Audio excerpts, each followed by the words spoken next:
ॐ नमो भगवते वासुदेवाय।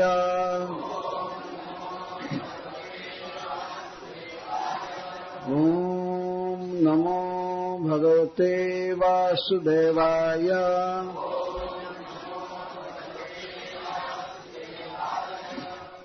ॐ नमो भगवते वासुदेवाय।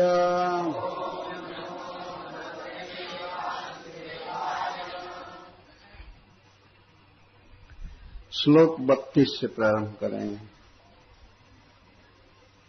अध्याय 42।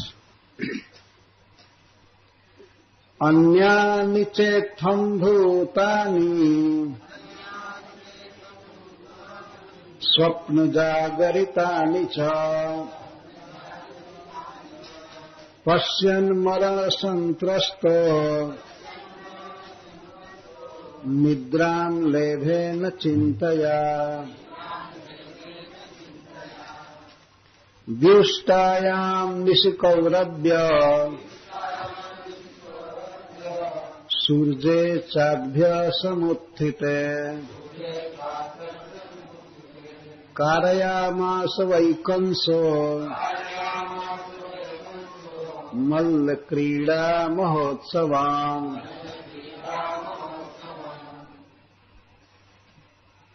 आनर्चुः पुरुषारंगम् तूर्यभैर्यश्च जघ्निरे मंत्राश्चालंकृताः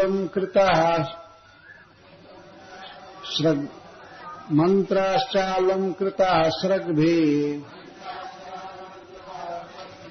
पताका चैलतोरणैः तेषु पौरा जानपदा ब्रह्मक्षत्र पुरोगमः जथोपजोषं विविशु राजानश्च कृतासनः कंसः परिवृतो मात्यैः राजमंच उपाविशत् मंडलेश्वर मध्यस्थो हृदयेन विदूयता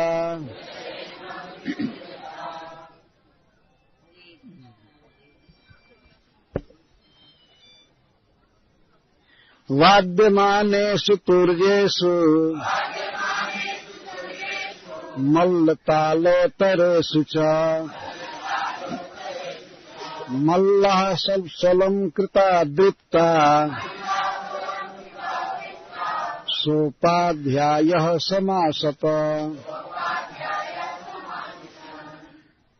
चारूणो मुष्टिककूटः सलतो सलत एव च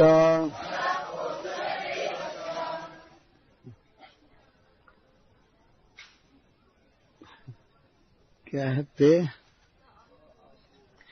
तया से दुरुपस्थानम वल्गु वाद्य प्रहर्षितः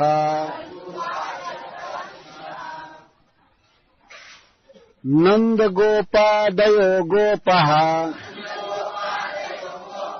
भोजराज समाहुतः निवेदितोपायनास्ते एकस्मिन् मंच आस्थितः एकस्मिन् मंच आविशान्।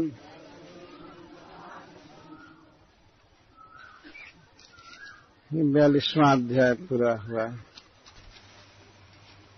अभी 3 दिन मथुरा के रंगशाला में बैठना है।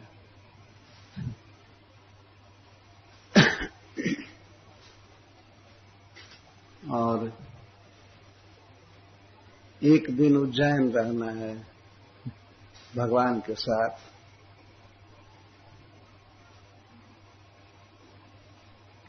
अभी तो मथुरा नहीं है, लेकिन मथुरा के रंगशाला में 3 दिन तक रुकना है। तो आप नंद बाबा के साथ पहले जाकर सीट लेना चाहते हैं कि कृष्ण बलराम के साथ कुबले पीड़ का बस देख करके प्रवेश करना चाहते हैं? और सीट नहीं मिलेगा तब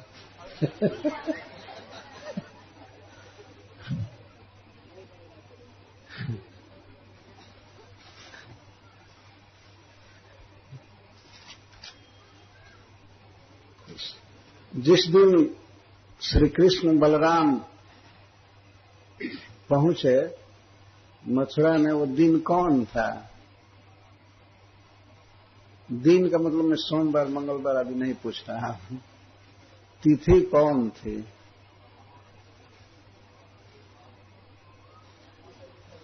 त्रयोदशी तिथि थी, फागुन कृष्ण पक्ष।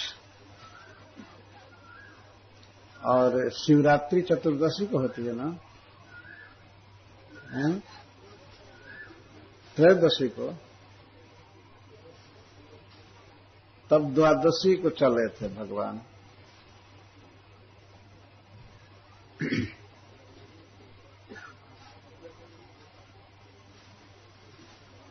नहीं, त्रयोदशी को चले थे। तो ये त्रयोदशी की लीला हो रही है, और चतुर्दशी के दिन धनुष यज्ञ था। तो श्रील सुखदेव गोस्वामी कंस के दुःस्वप्न और जागृत अपशकुन का वर्णन करके एक श्लोक में उसके उस दिन की व्याकुलता बता रहे हैं। अन्यानि चेत्थं भूतानि स्वप्न जागरितानि च पश्यन् मरण संत्रस्तो निद्रां लेभेन चिंतया।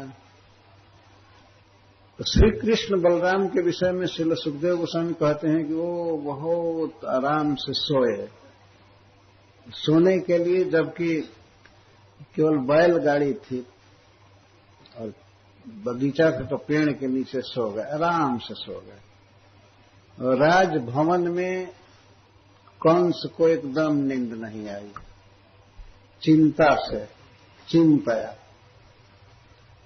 तो कहते हैं अन्यानि च इत्थम भूतानि, जैसे दुर्निमित्त का वर्णन किया गया अपशकुन का, जागृत और स्वप्न का, पहले आपने सुना। तो इस प्रकार से अनेक अपशकुन उसने देखा सपना में और जागृत दशा में। स्वप्न जागरितानि च, और मरण पश्यन् मरण संत्रस्त। तो स्वप्न विचार वो पहले सुना था या पढ़ा था कि ऐसा ऐसा स्वप्न आता है तो मरना होता है।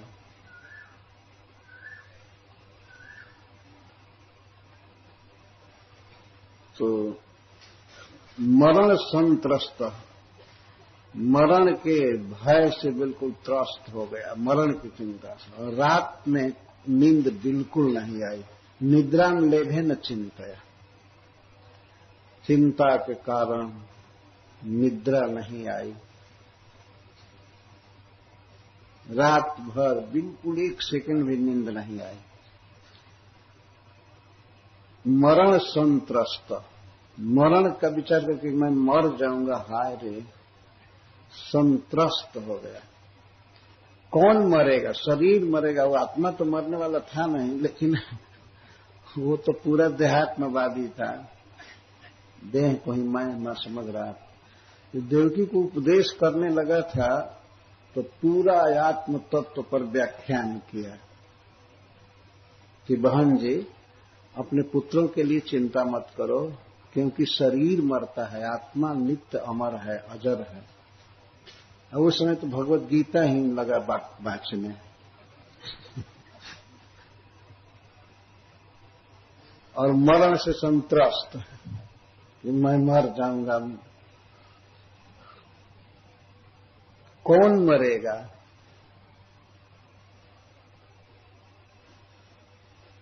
देह मरेगा, इसकी चिंता से वो रात भर सोया नहीं।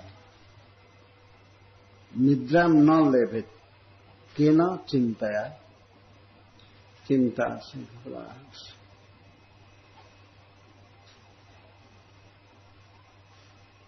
एक दल है भगवान का जो सखा और श्री बलराम जी आदि सब ठाट से सोए निश्चिंत। देखिए ये जीवन अच्छा है ना। पेड़ के नीचे सोए हैं, मैदान में बैलगाड़ी से आए हैं और इतनी विशाल भवन में जहां आनंद से रहना चाहिए नींद नहीं आई। तो सोने का साधन क्या है? अच्छा भवन, तो अच्छा से सोना चाहिए ना, लेकिन वो नींद आई नहीं और उल्टे चिंता सताती रही। चाहे कोई चिंता में हो चाहे आनंद में हो, भगवान सूर्य तो उगेंगे ही। इसी तरह से रात्रि बीत गई, भोर हो गया। विष्टायाम निशि गौरव्य, हे कुरुकुल नंदन, हे कुरुवंश में जन्म लेने वाले परीक्षित, रात बीत जाने पर और जब सूर्य भगवान जल से ऊपर आ गए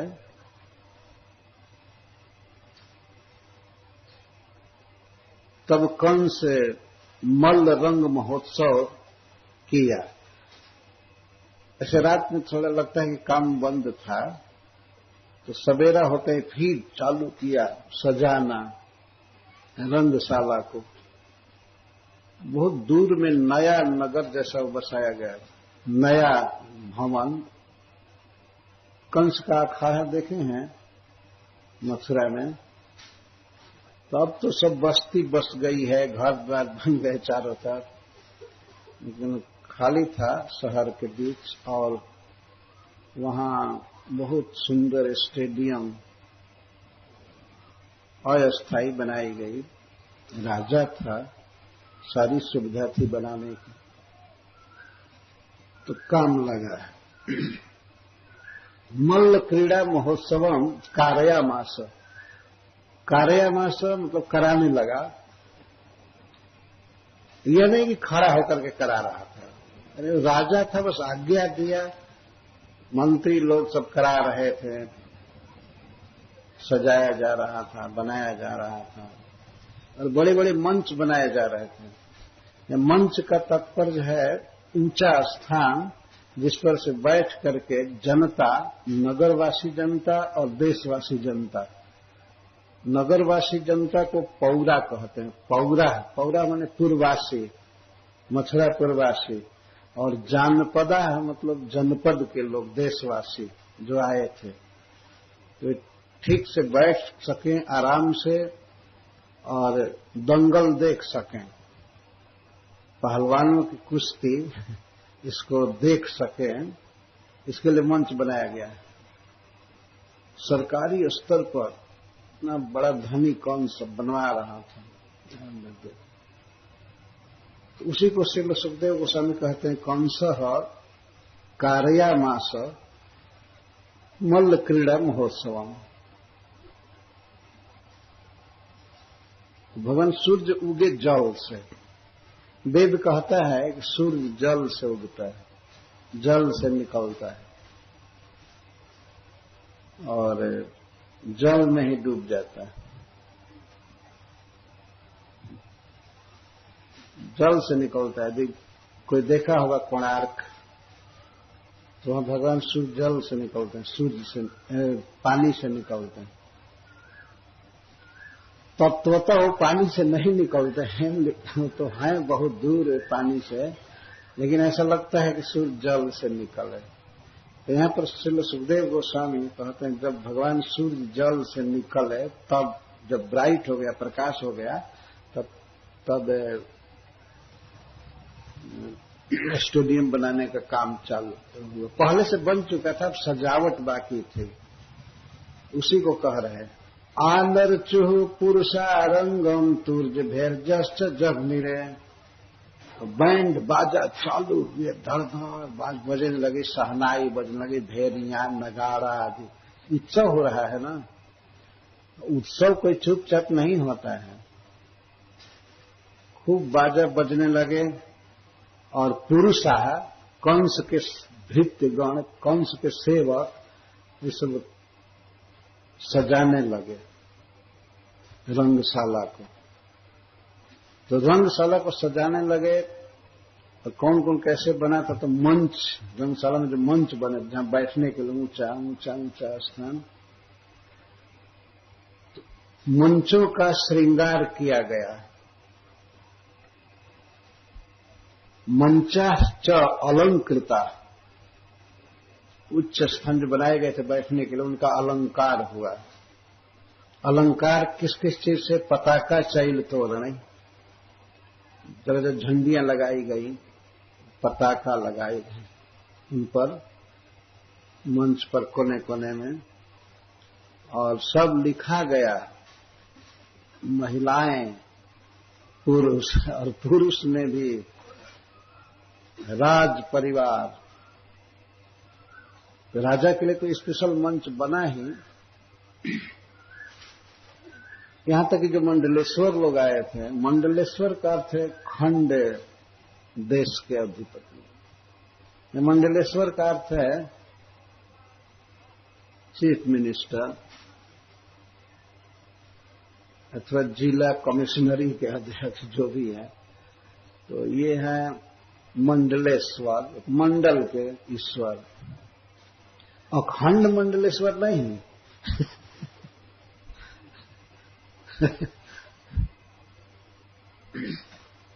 अखंड मंडलाकारम व्याप्तम जेन चराचरम तत्पदम दर्शितम जेन तस्मै श्री गुरवे नमः।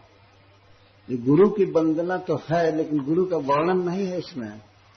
अखंड मंडलाकारम, भगवान श्री कृष्ण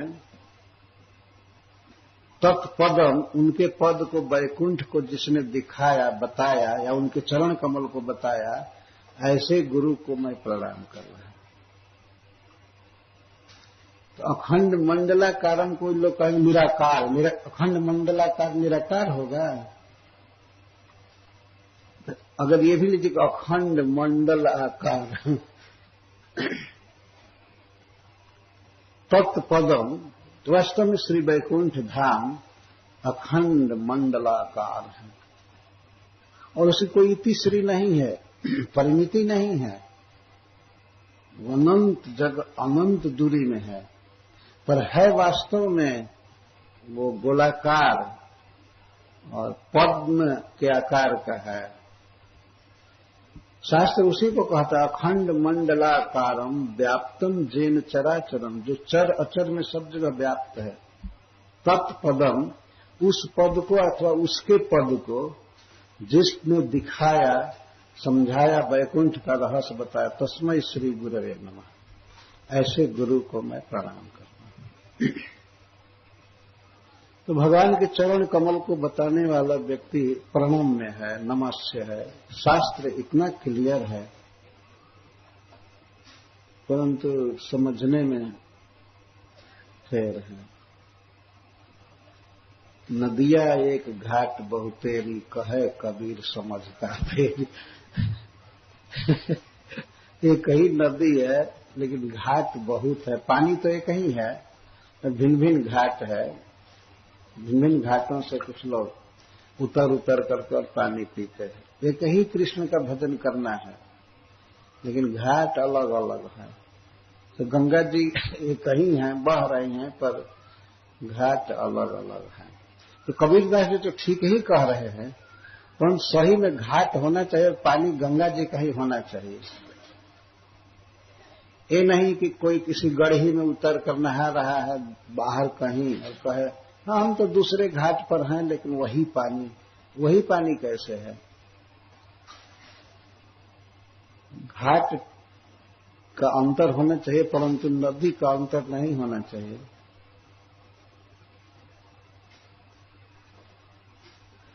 तो मंडलेश्वर लोग आए थे, सजाया गया था झंडा से और चाइल से, कपड़ों से। यहाँ पे कपड़े का बहुत महत्व है सजाने में। और तोरण, जहां तहां बंधनवार बांधे गए थे, कई प्रकार से सजाया जा रहा था। अनर्चु, अनर्चु माने पूजा कर रहे थे। अनर्चु पुरुषा रंग भूमि की पूजा हो रही थी। भूमि पूजन होता है ना, तो पूजा हो रही थी। अखाड़ा की पूजा हो रही थी और पूरे रंग भूमि की पूजा हो रही थी। रंगोली बनाई जा रही थी, तिलक किया जा रहा था या रोरी चंदन आदि का छिड़काव किया जा रहा था। सब स्थान के अधिदेवता होते हैं, तो पूजा चल रही थी। कंस के आदमी सब कर रहे थे। मंचा सुअलंकृता, और मंचों का खूब सुंदर श्रृंगार किया जा रहा था, जहां आराम से लोग बैठ सकें और अच्छा दृश्य होना चाहिए। तो बहुत सुंदर लग रहे थे, इस तरह से सजाया जा रहा था। तेसु, उन मंचों पर पौरा जानपदा पूर्वासी, मथुरा नगर के निवासी बैठे थे, और जानपदा जनपद के लोग, पूरे देशवासी प्रदेश के लोग बैठे थे। ब्रह्म छत्र पुरोगमा, मंचों पर आगे कौन बैठे थे, सभी तो लगभग समान थे, लेकिन यहां मुख्य जो प्रवेश किए उस रंगशाला में, तो उसमें ब्राह्मण क्षत्रिय मुख्य थे। उनकी प्रधानता थी प्रवेश करने में, बैठने में, और कुछ मंचों में बैठने की सीट में अंतर था। ऐसा नहीं कि छुट्टी दे गई, फाटक खोल दिया और कोई कहीं भी बैठ जाए और हल्ला करना चालू करे। ऐसा नहीं किया गया। ब्राह्मण सबसे पहले बैठे, उसके बाद क्षत्रिय बैठे, उसके बाद वैश्य बैठे, और इसके बाद शूद्र बैठे। सबके लिए सीट थी, पर्याप्त सीट थी।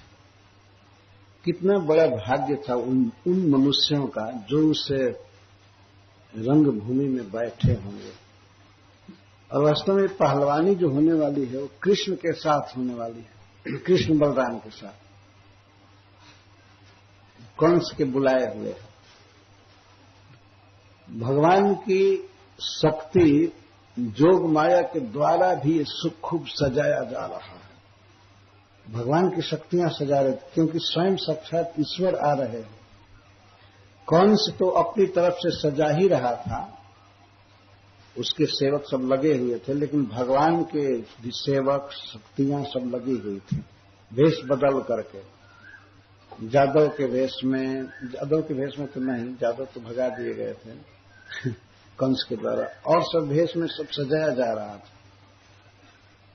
तो धन्य हैं वे लोग जो उस सभा में बैठे और साक्षात परमेश्वर को, परब्रह्म को अपनी आंखों से देखे और परम सुखी हुए। वास्तव में मथुरा या उस समय के देशवासी जनता का कितना बड़ा भाग्य था, ईश्वर को, भगवान को डायरेक्ट देख रहे थे बैठे हुए सभा में। आज के युग में लोग कल्पना करते हैं ईश्वर कैसा है, क्या है, दर्शन होगा नहीं होगा। अरे होने का तो प्रश्न ही नहीं है, और नहीं दर्शन होता है तो कहते निराकार है, तो सारी समस्या हल हो गई। और निराकार ईश्वर बैठा था मथुरा में, कोई कर्म नहीं है उसका। क्यों नहीं कर्म है? पहलवानी भी करता है, मल्ल है, गाय चराता है, बांसुरी बजाता है। और सुंदरता का वर्णन आप सुन ही रहे थे कि इतना सुंदर है, इतना सुंदर है। कोई ज्योति स्त्री एक बार देख लेती थी तो चित्र प्रतिमा की तरह स्तंभित हो जाती थी। इतना सुंदर वो ईश्वर है। पर इस संसार में उन लोगों ने वास्तव में जनता का नाश किया है जो भगवान की सुंदरता का वर्णन नहीं करते हैं। भगवान के वैभव, उनका तेज, प्रभाव और उनकी लीलाओं की जानकारी जनता को नहीं होती है। इसीलिए जनता भगवान में आविष्ट या आसक्त नहीं होती। यहां श्रील सुखदेव गोस्वामी ब्रह्मर्षियों की सभा में, राजर्षियों की सभा में भगवान की लीला बोल रहे हैं। और कंस का रंगमंच सजाया गया है। उस पर ब्राह्मण क्षत्रिय आदि मुख्य रूप से बैठे हैं। जथोपजोसम, जनता जथा उपजोसम बैठे, जथा सुख, किसी को कोई कष्ट नहीं है। उस रंगशाला को इतना सुवासित किया गया था, इतनी सुगंध फैली थी पुष्पों से, धूप से, और बिल्कुल ब्राइट उज्जवल था। थोड़ा भी अंधकार का नामो निशान नहीं था। कूलिंग लाइट की व्यवस्था से सब जगह जगमग कर रहा था वो भवन। तो श्रील सुखदेव गोस्वामी कहते हैं कि जथोपजोसम विदुषु, जथा सुख प्रीति के साथ उस सभा में जनता प्रवेश कर रही थी। और उसके लिए जो संकेत किया गया था, कुछ सेवक बता रहे थे कि यहां जाना है, आपको इस रास्ते से जाना है, आपका सीट वहां है, ये है वो है। सब लोग जाकर के बहुत प्रेम से, बहुत सुख से बैठ रहे थे। अतः जथोपजोसम के बदले जथोपवेशम शब्द भी है, पाठ भेद। तो इसका अर्थ है जिसको जहां बैठना निश्चित किया गया था वहीं बैठ रहा था, दूसरे के सीट पर नहीं बैठ रहा था। जथोपवेशम, जहां उपवेश था, बैठने का स्थान निश्चित था, वहीं बैठ रहा था। राजानुश्च कृतासना, और राजा लोग जो आए थे, आखिर राजा का यज्ञ हो रहा है तो निमंत्रण तो राजाओं के पास ही जाएगा ना। स्पेशल राजा लोग आए थे, बुलाए, तो कृतासना, वे आसन लिए थे। आसन का यहां मतलब है उनके लिए स्पेशल आसन बना करके रखा गया था, उसको उन्होंने स्वीकार किया। राजा लोग सिंहासन पर बैठेंगे ना, सामान्य जनता जहां बैठ रही है उस पर नहीं बैठेंगे। कुछ तो शिष्टाचार होता है ना। बड़े बड़े लोगों को बुलाया जाता है तो उनके बैठने के लिए आसन भी रखा जाता है। तो हमारे इस कान में कुछ रिलेटिव बड़े लोग हैं तो उनके लिए कुशन डाल दिया जाता है। एक बार वृंदावन में एक भक्त भागवत क्लास के लिए बिछा रहे थे आगे चटाई, लेकिन चटाई बिछा करके और चटाई को सजा रहे थे पैर से सीधा करने लगा। तो मैं कहा कि ये क्या कर रहे हैं आप, आसन किसके लिए बिछा रहे हैं? महाराज इधर वरिष्ठ भक्तों के लिए बिछा रहे हैं। तो मैं कहा हाथ से बिछाना चाहिए ना, पैर से इस तरह क्यों बिछा रहे हैं? वो तो हक्का हक्का हो गए सुन कर। तो एक ड्यूटी है, चाहे हाथ से डाले चाहे पैर से टसकावे, कुछ करे ऐसे। तो राजाओं के लिए आसन बना करके रखा गया था और उस पर तो लिखने की जरूरत नहीं थी, अपने आप समझ जाते थे कि इस देश के राजा यहां बैठेंगे, इस देश के राजा यहां बैठेंगे, यहां बैठेंगे। तो राजानश्च कृतासना, राजा लोग बनाए हुए आसन पर जो पहले से निश्चित हुआ था सिंहासन पर बैठे। और च से ये अर्थ है कि अनुक्त समुच्चय, और भी जिसको जहां बैठना था सब बैठे, बहुत शांति से बैठ रहे थे। ये नहीं कि झगड़ा कर रहे थे कि हमारी सीट है तो हम बैठेंगे, ऐसा नहीं कर सकते। जिसका जो सीट होता है वही उसी पर बैठना चाहिए। कुछ लोगों को ऊंचे सीट पर बैठते बैठते आदत हो जाती है, वो छोटे आसन पर बैठ ही नहीं सकते। एक बार बताते हैं, एक पंडित जी हमसे बताए थे कि एक पंडित थे, पुरोहित थे, तो उनको हमेशा ऊंचे आसन पर बैठने की आदत थी। तो एक बार कहीं कथा हो रही थी, यज्ञ हो रहा था, तो चले गए वहां, तो बैठने की कोई जगह नहीं थी। तो वहीं पर कथा मंडप के बाहर एक गोहरौर था। गोहरौर का अर्थ होता है गोईठा, कंडा का जो ऊंचा बना रहता है, इसको उसको क्या कहते हैं, भोजपुरी में गहराउर कहते हैं। कहीं ऊंचा स्थान नहीं मिल रहा था तो उनको आदत थी ऊंचा पर बैठने की, तो जा करके उस पर बैठ गए, भले घाम लग रहा है। तो किसी ने पूछा कि अरे आप तो इस पर क्यों बैठे हैं, तो कहे उच्चासनः स पंडित, जो ऊंचा पर बैठे वो पंडित है। पंडित को ऊंचा आसन पर बैठाना चाहिए, ये बात है, लेकिन ये नहीं कि बस पंडित का मतलब है कि ऊंचा पर बैठे। तो ऊंचे पर तो कौवा भी बैठता है।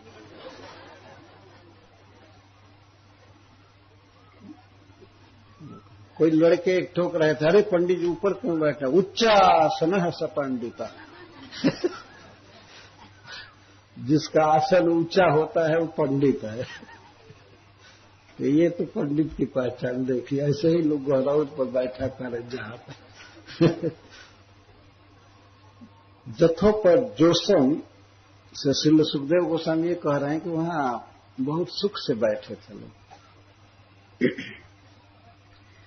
आ रहे थे, बैठे थे, राजा लोग बैठे।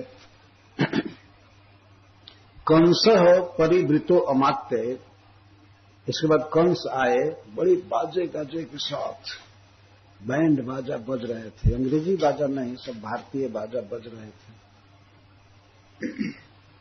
कंस आए, कंस को घेरे हुए अमात्य, उनके सचिव आए, मंत्री आदि सभी आए, वो बैठे। कहां बैठे? राजमंचे उपाविशत, राजमंच पर। सभी मंचों से श्रेष्ठ एक मंच बनाया गया था और उस मंच के ऊपर उनका सिंहासन है।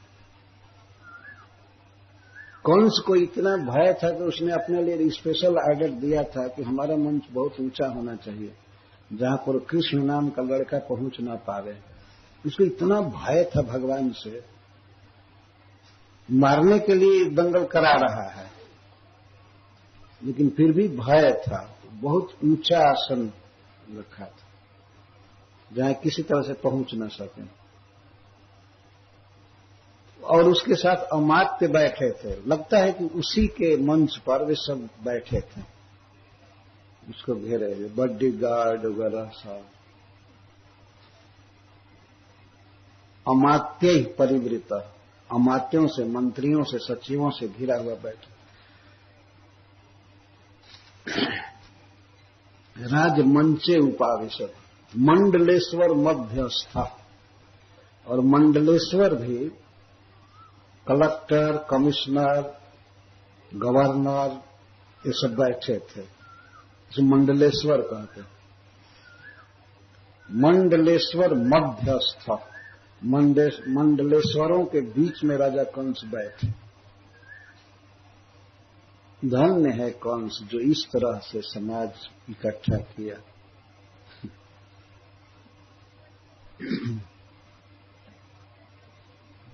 मंडलेश्वरों के बीच में विराजमान हुआ कंस। चारों तरफ मंडलेश्वर थे, बड़े बड़े लोग थे। अब तो गवर्नर थे, सभी प्रदेशों के चीफ मिनिस्टर्स थे।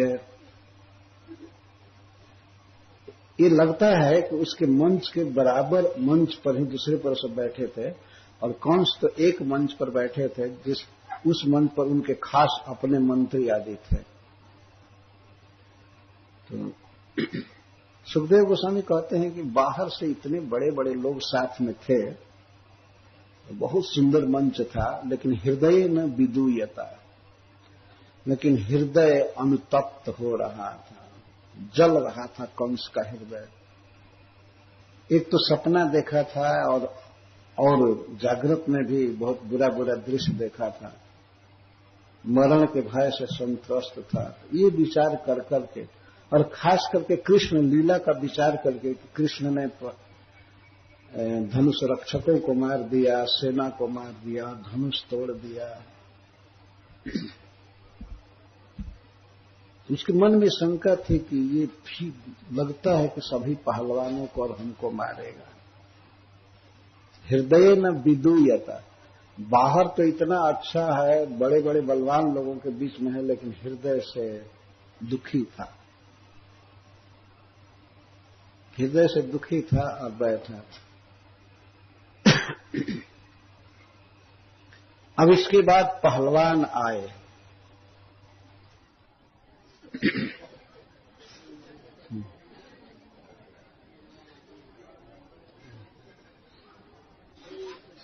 हरे कृष्ण। वाद्यमानेषु तुर्जेषु मल्ल तालोत्तरेषु च मल्लाः स्वलंकृता दृप्ता सोपाध्याया समासत।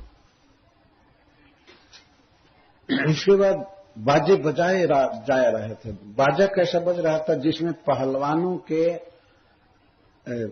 ताल ठोकने का स्वर ऊंचा था किसी भी बाजा से। तो इतने विशाल वो शरीर वाले थे, ऐसे इस तरह से अपना ताल ठोकते थे या जंघा पर ठोकते थे तो उत्तर श्रेष्ठ था। अन्य बाजों की अपेक्षा उसकी आवाज ज्यादा थी और वो ताल ठोकते हुए ही बिल्कुल पहलवान लड़ने की दंगल के मुद्रा में आए पहलवान, जिसमें 5 मुख्य थे और कितने छोटे छोटे थे, लेकिन चारों और मुष्टिक, कूट, सल, तोसल, जिसमें 2 का वध भगवान श्री बलराम जी करेंगे और 3 का वध भगवान स्वयं करेंगे, कृष्ण। आगे चलकर तो पहलवान कैसे आए, किस बाजा गाजा के साथ, इसका वर्णन सुखदेव जी करते हैं।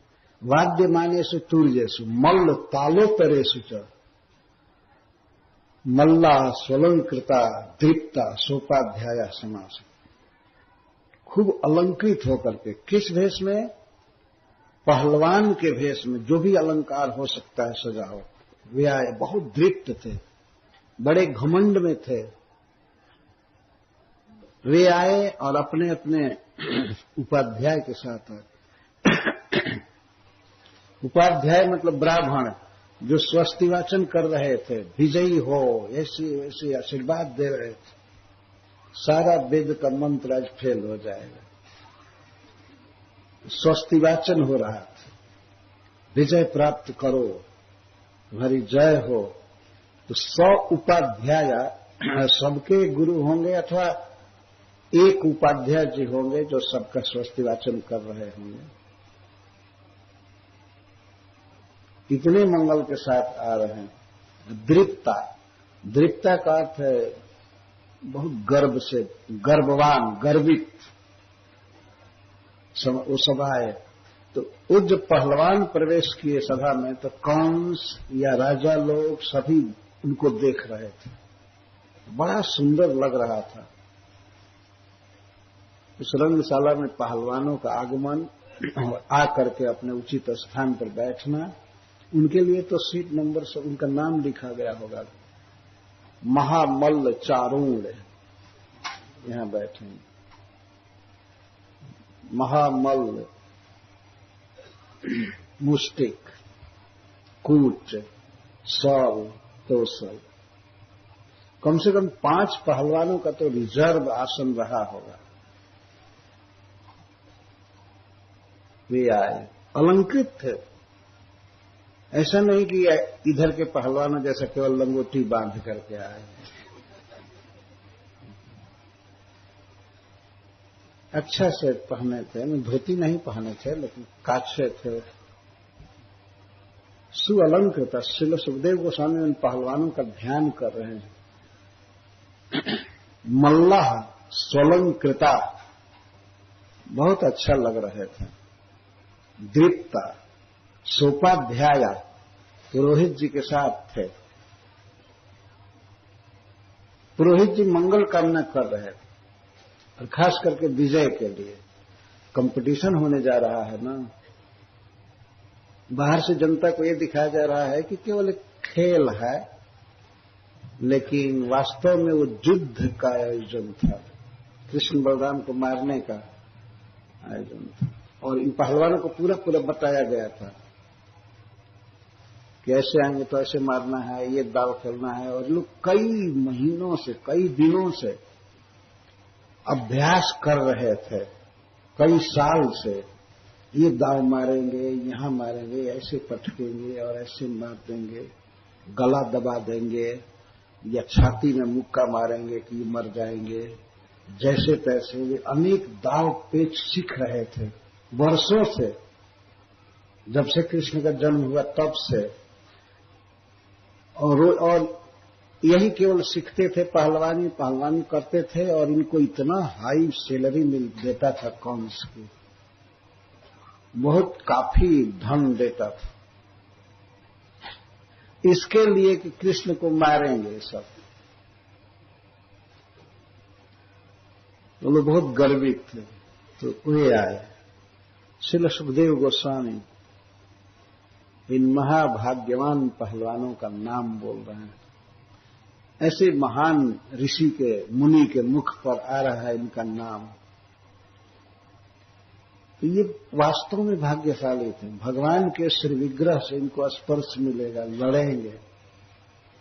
जिन श्रीअंगों का चिंतन तक दूसरे के लिए कठिन है, वे स्वयं भगवान उनके साथ बाहों में बाह, पैर में पैर, माथा में माथा भिड़ा करके लड़ेंगे। ओहो, उनका कितना बड़ा भाग्य।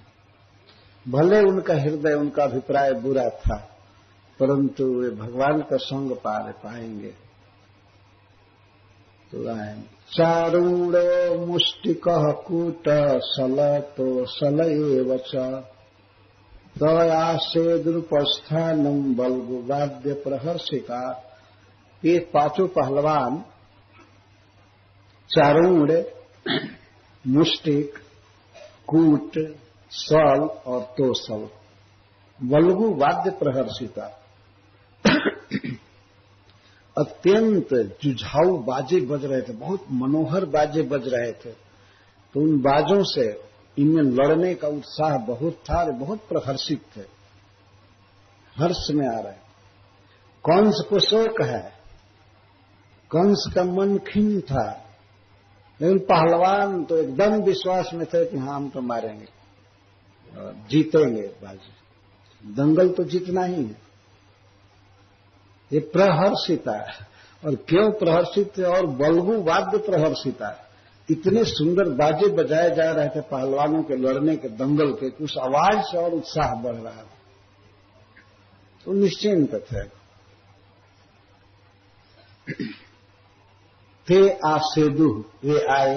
उपस्थान, उपस्थान का यहां अर्थ है निकट स्थान, अथवा उपस्थान का अर्थ है रंग स्थान, अखाड़ा, अखाड़ा के पास आए।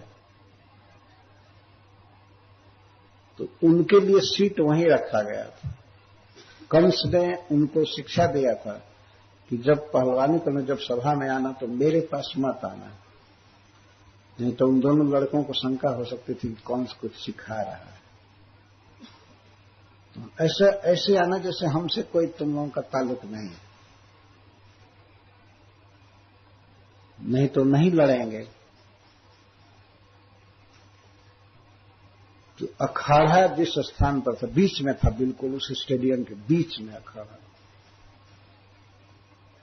तो लोग अपने अपने सीट पर आया था, सीट पर बैठे नहीं, आए। उपस्थानम आसेदु, आए, आसेद बैठे, आकर के बैठे। सब लोग पहलवानों को ही देख रहे थे।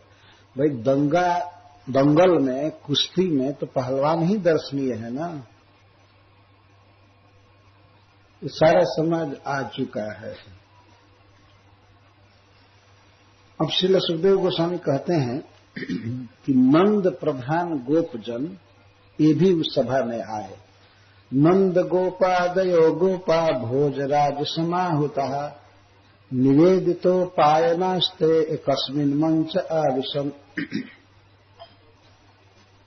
गोप नंदगांव से आए हुए, जिनमें नंद बाबा प्रधान थे, ये सब आए। भोजराज के द्वारा सम्यक निमंत्रण मिला था इनको, आहूत निमंत्रण अक्रूर जी ले गए थे। वो तो निमंत्रण मिला ही था, और यहां पर जिस स्थान पर ठहरे थे वहां भी कंस से निमंत्रण भेजा कि जाकर के राजा नंद को बुला लाओ। बड़ा वो तो पॉलिटिशियन था ही, राजनेता, तो बड़ा आदर से कहा और समझाया, भेजा, हरे कृष्ण, दूत भेजा तो कहा कि देखो नंद से ऐसे बात करना कि आप तो हमारे मंडलेश्वर हैं, कम से कम आप ब्रज के राजा हैं, तो आपका बेटा एक दृष्टि से गलती किया, धनुष तोड़ दिया, कोई बात नहीं, कोई बात नहीं, हमारा आपके साथ कोई झगड़ा नहीं है, लड़के हैं, लड़कपन किए, जाकर के धनुष तोड़ दिए, एक प्रकार से अच्छा ही हुआ, आपके पुत्रों का प्रभाव और बल सबको पता चला है, मैं यही तो जान करके दंगल के लिए बुलाया, मुझे पता था कि बहुत बलवान है, तो आप कृपया आइए सब गोपों के साथ, और आप आएंगे तभी वे दोनों बच्चे आएंगे और यहां पर दंगल होगा, तो आप जरूर आइए। और जो सामान वृंदावन से लाए हैं, ब्रज से लाए हैं, दही, दूध, घी, वो भी ला करके जमा कर दीजिए, फ्री हो जाइए, आप आराम से दंगल देखिए। नंद बाबा बहुत खुश हुए कि राजा इतना प्यार से निमंत्रण दे रहा है। तो कृष्ण बलराम अभी जगे नहीं थे, नंद बाबा कहे ठीक है, बच्चे हैं, दिन भर कल भर परेशान हुए, इनको सोने दिया जाए, और चले, राज स्नेह मिल रहा है, राजा के द्वारा इतना निमंत्रण मिल रहा है तो कौन नहीं जाएगा। उन्होंने सोचा कि राजा के साथ अच्छा संबंध रखना चाहिए, तो नंद बाबा सारा सामान लिए, बैलगाड़ी पर वहां लादे थे, तो आदमी से अथवा कुछ उस बैलगाड़ी से अथवा कोई ठेक हायर करके रिक्शा उक्सा, जैसे भी जितना दूध है था, दही, घी, अन्न और सोना चांदी जो राजा को भेंट देने के लिए लाए थे, ब्रज में तो किसी चीज की कमी नहीं थी, कपड़ा, वो सारा उपायन लाए और राजा कंस को अर्पित किए। वो बड़ा प्रसन्न हुआ उस बात से। ये तो सुखदेव गोस्वामी नहीं कह रहे हैं कि प्रसन्न हुआ, लेकिन मतलब जब दिए इस तरह से आए तो उसके कारण थोड़ा प्रसन्न हुआ। वो प्रसन्न तो नहीं था, क्योंकि ये सब दृश्य सुन लिया था कि सेना का वध हुआ, धनुष टूट गया, ये हुआ, वो हुआ, तो बड़ा खिन्न था। परंतु नंद बाबा के आने से उसको कुछ खुशी हुई, कम से कम ये दोनों लड़के भागेंगे नहीं, आएंगे, पहलवानी करेंगे। तो पता लगा कर कहेंगे ना, जहां बाप जाता है तो बेटा जाता है। तो नंद बाबा खुशी में हो गए कि ये तो हमारे बच्चों के लिए अच्छा है, राजा से परिचय बढ़ेगा। जो राजा वास्तव में भगवान के बाद माना जाता है संसार में,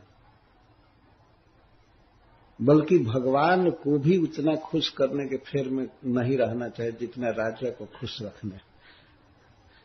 एक उदाहरण हरिश्री जी कहते हैं कि नंद बाबा के यहाँ जब श्री कृष्ण हुए तो श्री कृष्ण को ब्रज में छोड़ करके कंस को कर देने के लिए गए। वो खुश रहेगा तो हमारे बच्चे पर कोई विपत्ति नहीं आए।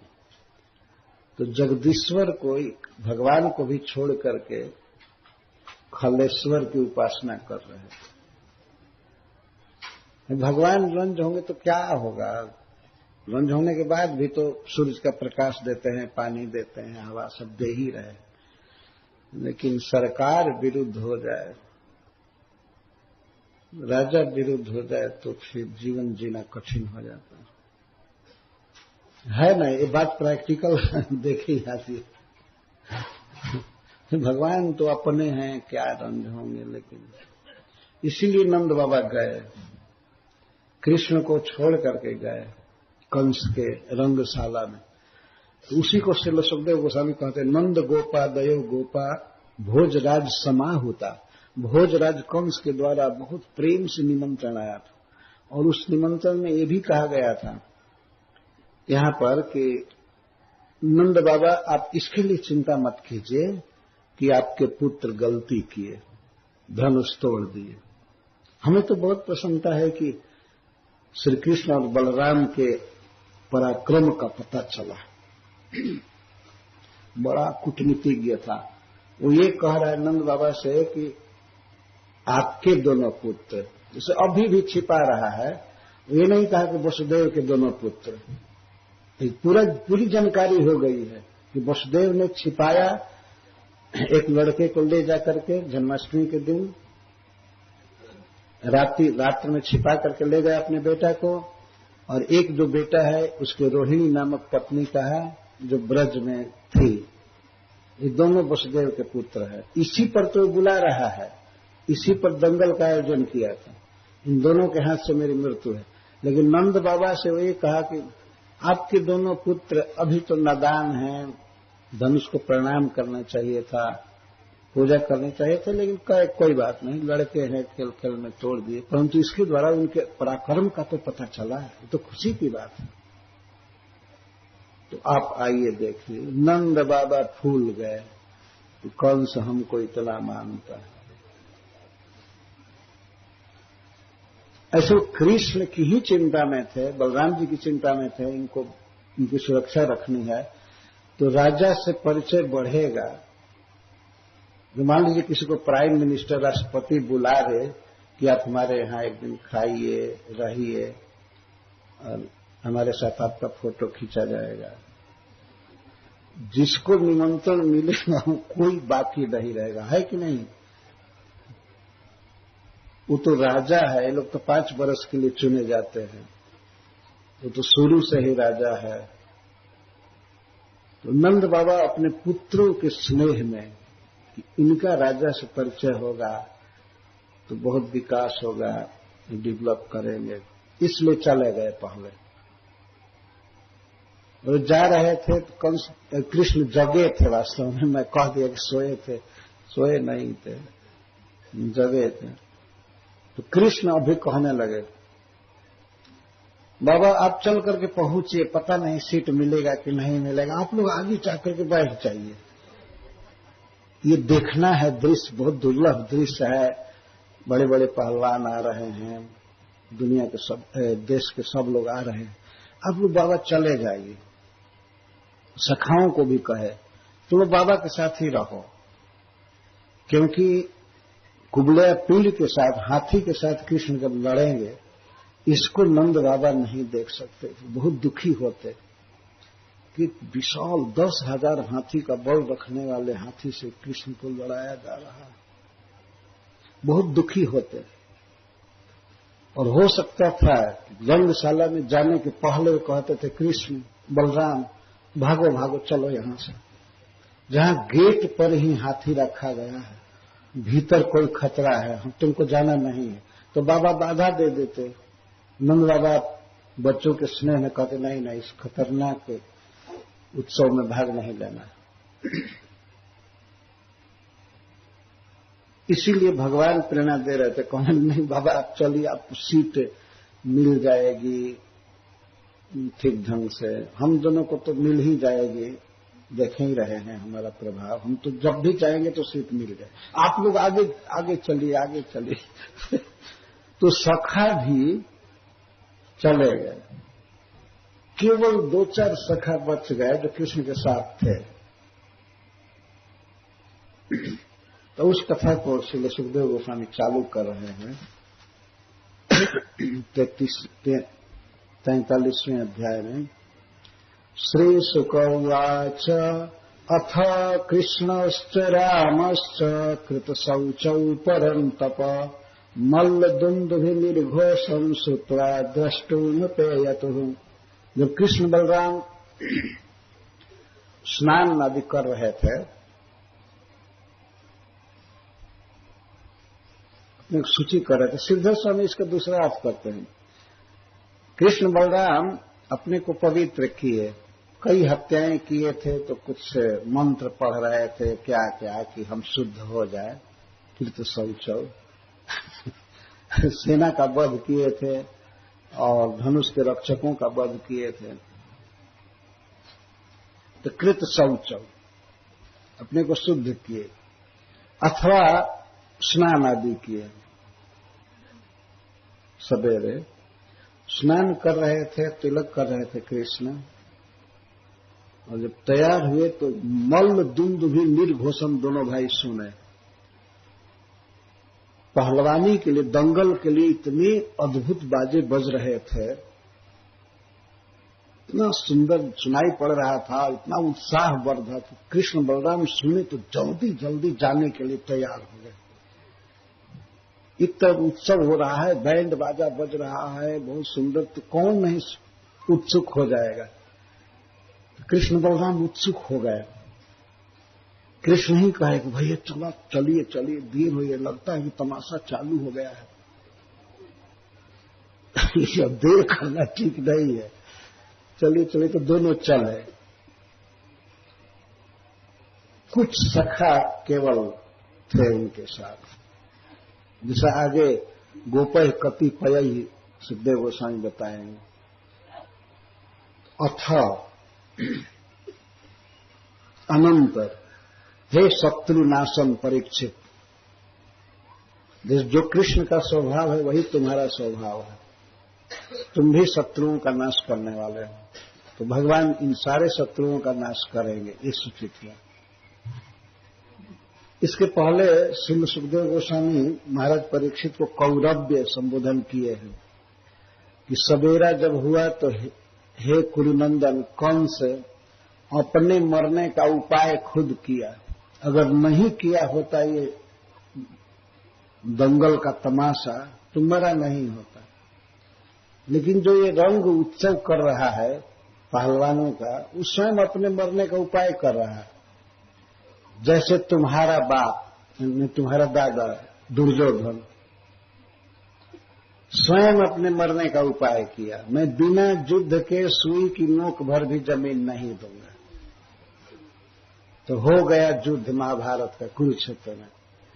तो जिस तरह से वो मरा, उसके सभी लोग मरे, इसी तरह से कृष्ण मरने, कंस अपने मरने का उपाय किया।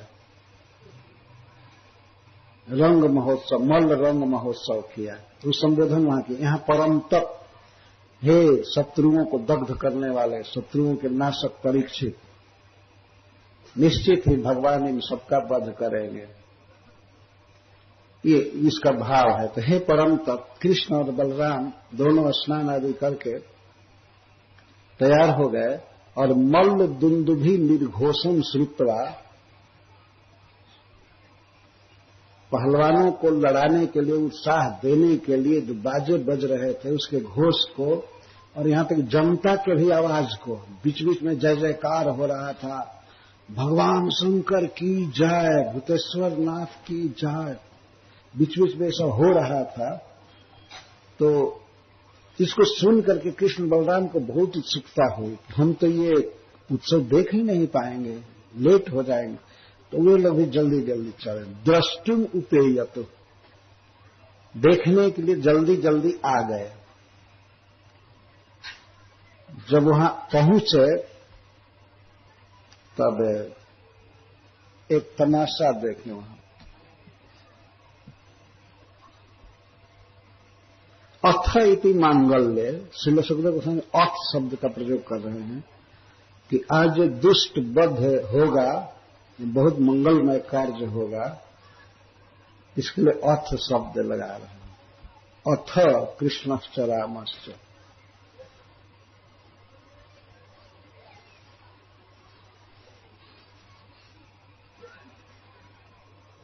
दुष्ट बध की किनको इच्छा हुई? कृष्ण को, जो अपने भक्तों के चित्त को आकर्षित करते हैं, वे प्रभु दुष्ट बध की इच्छा किए। वास्तव में दुष्टों का मेला था।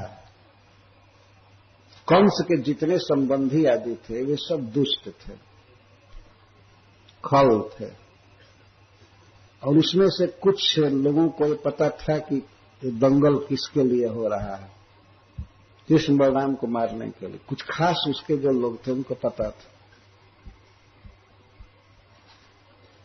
तो उस महानाद को सुन करके दुंदुभि निर्घोषम, मल्ल दुंदुभि निर्घोषम, मल्ल दुंदुभि निर्घोषम, मल्लों को उत्साह देने के लिए, युद्ध करने के लिए जो नितराम घोष हो रहा था, बाजों की आवाज हो रही थी, या बीच बीच में माइक पर कोई अनाउंस कर रहा था, अब आप सब लोग सावधान हो जाइए, अब ये होगा, ये होगा, ये भी घोष के अंदर ही है। इसको सुन करके दोनों भाइयों को बहुत उत्सुकता हुई। ये लोग दौड़े तेज गति से गए, जल्दी जल्दी।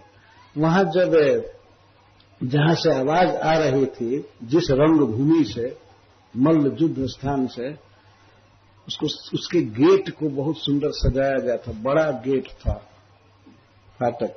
वहां जब पहुंचे रंग द्वारम, तो क्या देखे, रंग द्वारम समासाद्य तस्मिन् नागम अवस्थितम अपश्यत कुबलया पीड़म कृष्णम वष्ठ प्रचोदितम।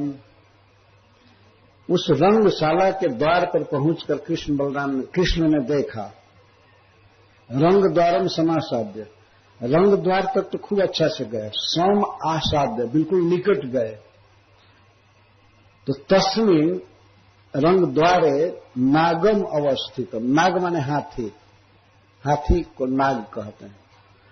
देखे कि एक नाग खड़ा है, और अपने से आकर के खड़ा नहीं हो गया है, अम्बष्ठ प्रचोदितम, महावत जानबूझ करके हाथी को तिरछा खड़ा कर दिया है गेट पर। इसके पहले लोग उसी गेट से गए थे, लेकिन सबके जाने के बाद जब कृष्ण आ रहे हैं तो बस अड़ा दिया हाथी को तिरछा खड़ा कर, और शिक्षा दिया था, जब ही वो सांवला काला लड़का आएगा बस दबा करके मार दे, शिक्षा थी। तो कृष्ण पहुंचे, हरिसूरी जी कहते हैं यहां कि नाग खड़ा किया था, हाथी खड़ा किया था, ये नहीं कह रहे, कंस के अभिप्राय को या महावत के अभिप्राय को व्यक्त कर रहे हैं नाग शब्द से। न आग नाग, आग माने अपराध होता है, और न आग माने नहीं अपराध। हाथी को खड़ा किया गया है, टोटल अपराध है, रास्ता रोकना महापाप है, लेकिन वो ये सिखा रहा है, ये दिखा रहा है कि नहीं, नाग खड़ा है, निरपराध मैं हूं, रास्ता रोकना ही कोई अपराध नहीं है, क्योंकि जो हमारे स्वामी की जान मारने वाला है उसका वध कर देना हमारा धर्म। महावत सोच रहा है। जो नाग का अर्थ हरिश्वरी जी ये परिहास में ये अर्थ कर रहे हैं, नाग खड़ा था, हाथी खड़ा।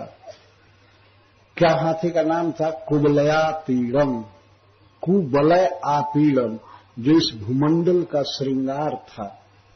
कुबलय माने धरामंडल, पृथ्वी का आपीड था, मस्तक मुकुट जैसा था, अथवा कुबलय आपीडम, जो पृथ्वी को दुख देता था। जब चलता था कुबलया पेड़ तो पृथ्वी पीड़ित होती थी, जगमग करने लगती थी पृथ्वी उसके भार से और चाल से। इतना बलवान हाथी था। कु का अर्थ होता है पृथ्वी, और बलय माने सरफेस, धरामंडल, और उसको आपीडम, बहुत अच्छी तरह से पीड़ित करता था अपने चाल से। उसको देखा भगवान ने, और ये भी देखा अम्बष्ठ प्रचोदितम।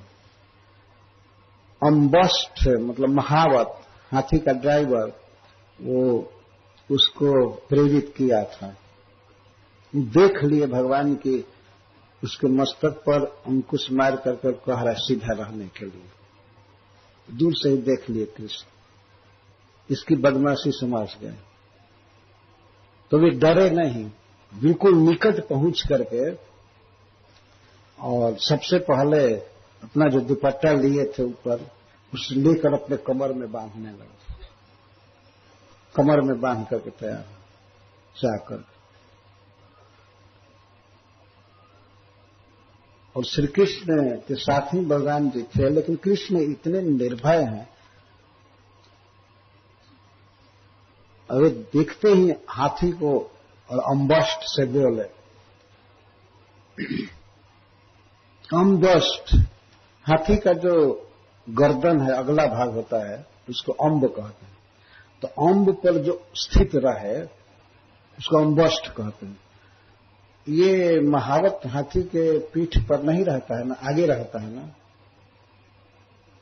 अम्बस्ट पर रहता है, अम्ब पर रहता है, इसलिए उसको अम्बस्ट कहते हैं। तो भगवान ने देखा कि बिल्कुल हाथी के आगे बैठ करके हाथी को प्रेरित करके यही लाया है और रास्ता रोका है।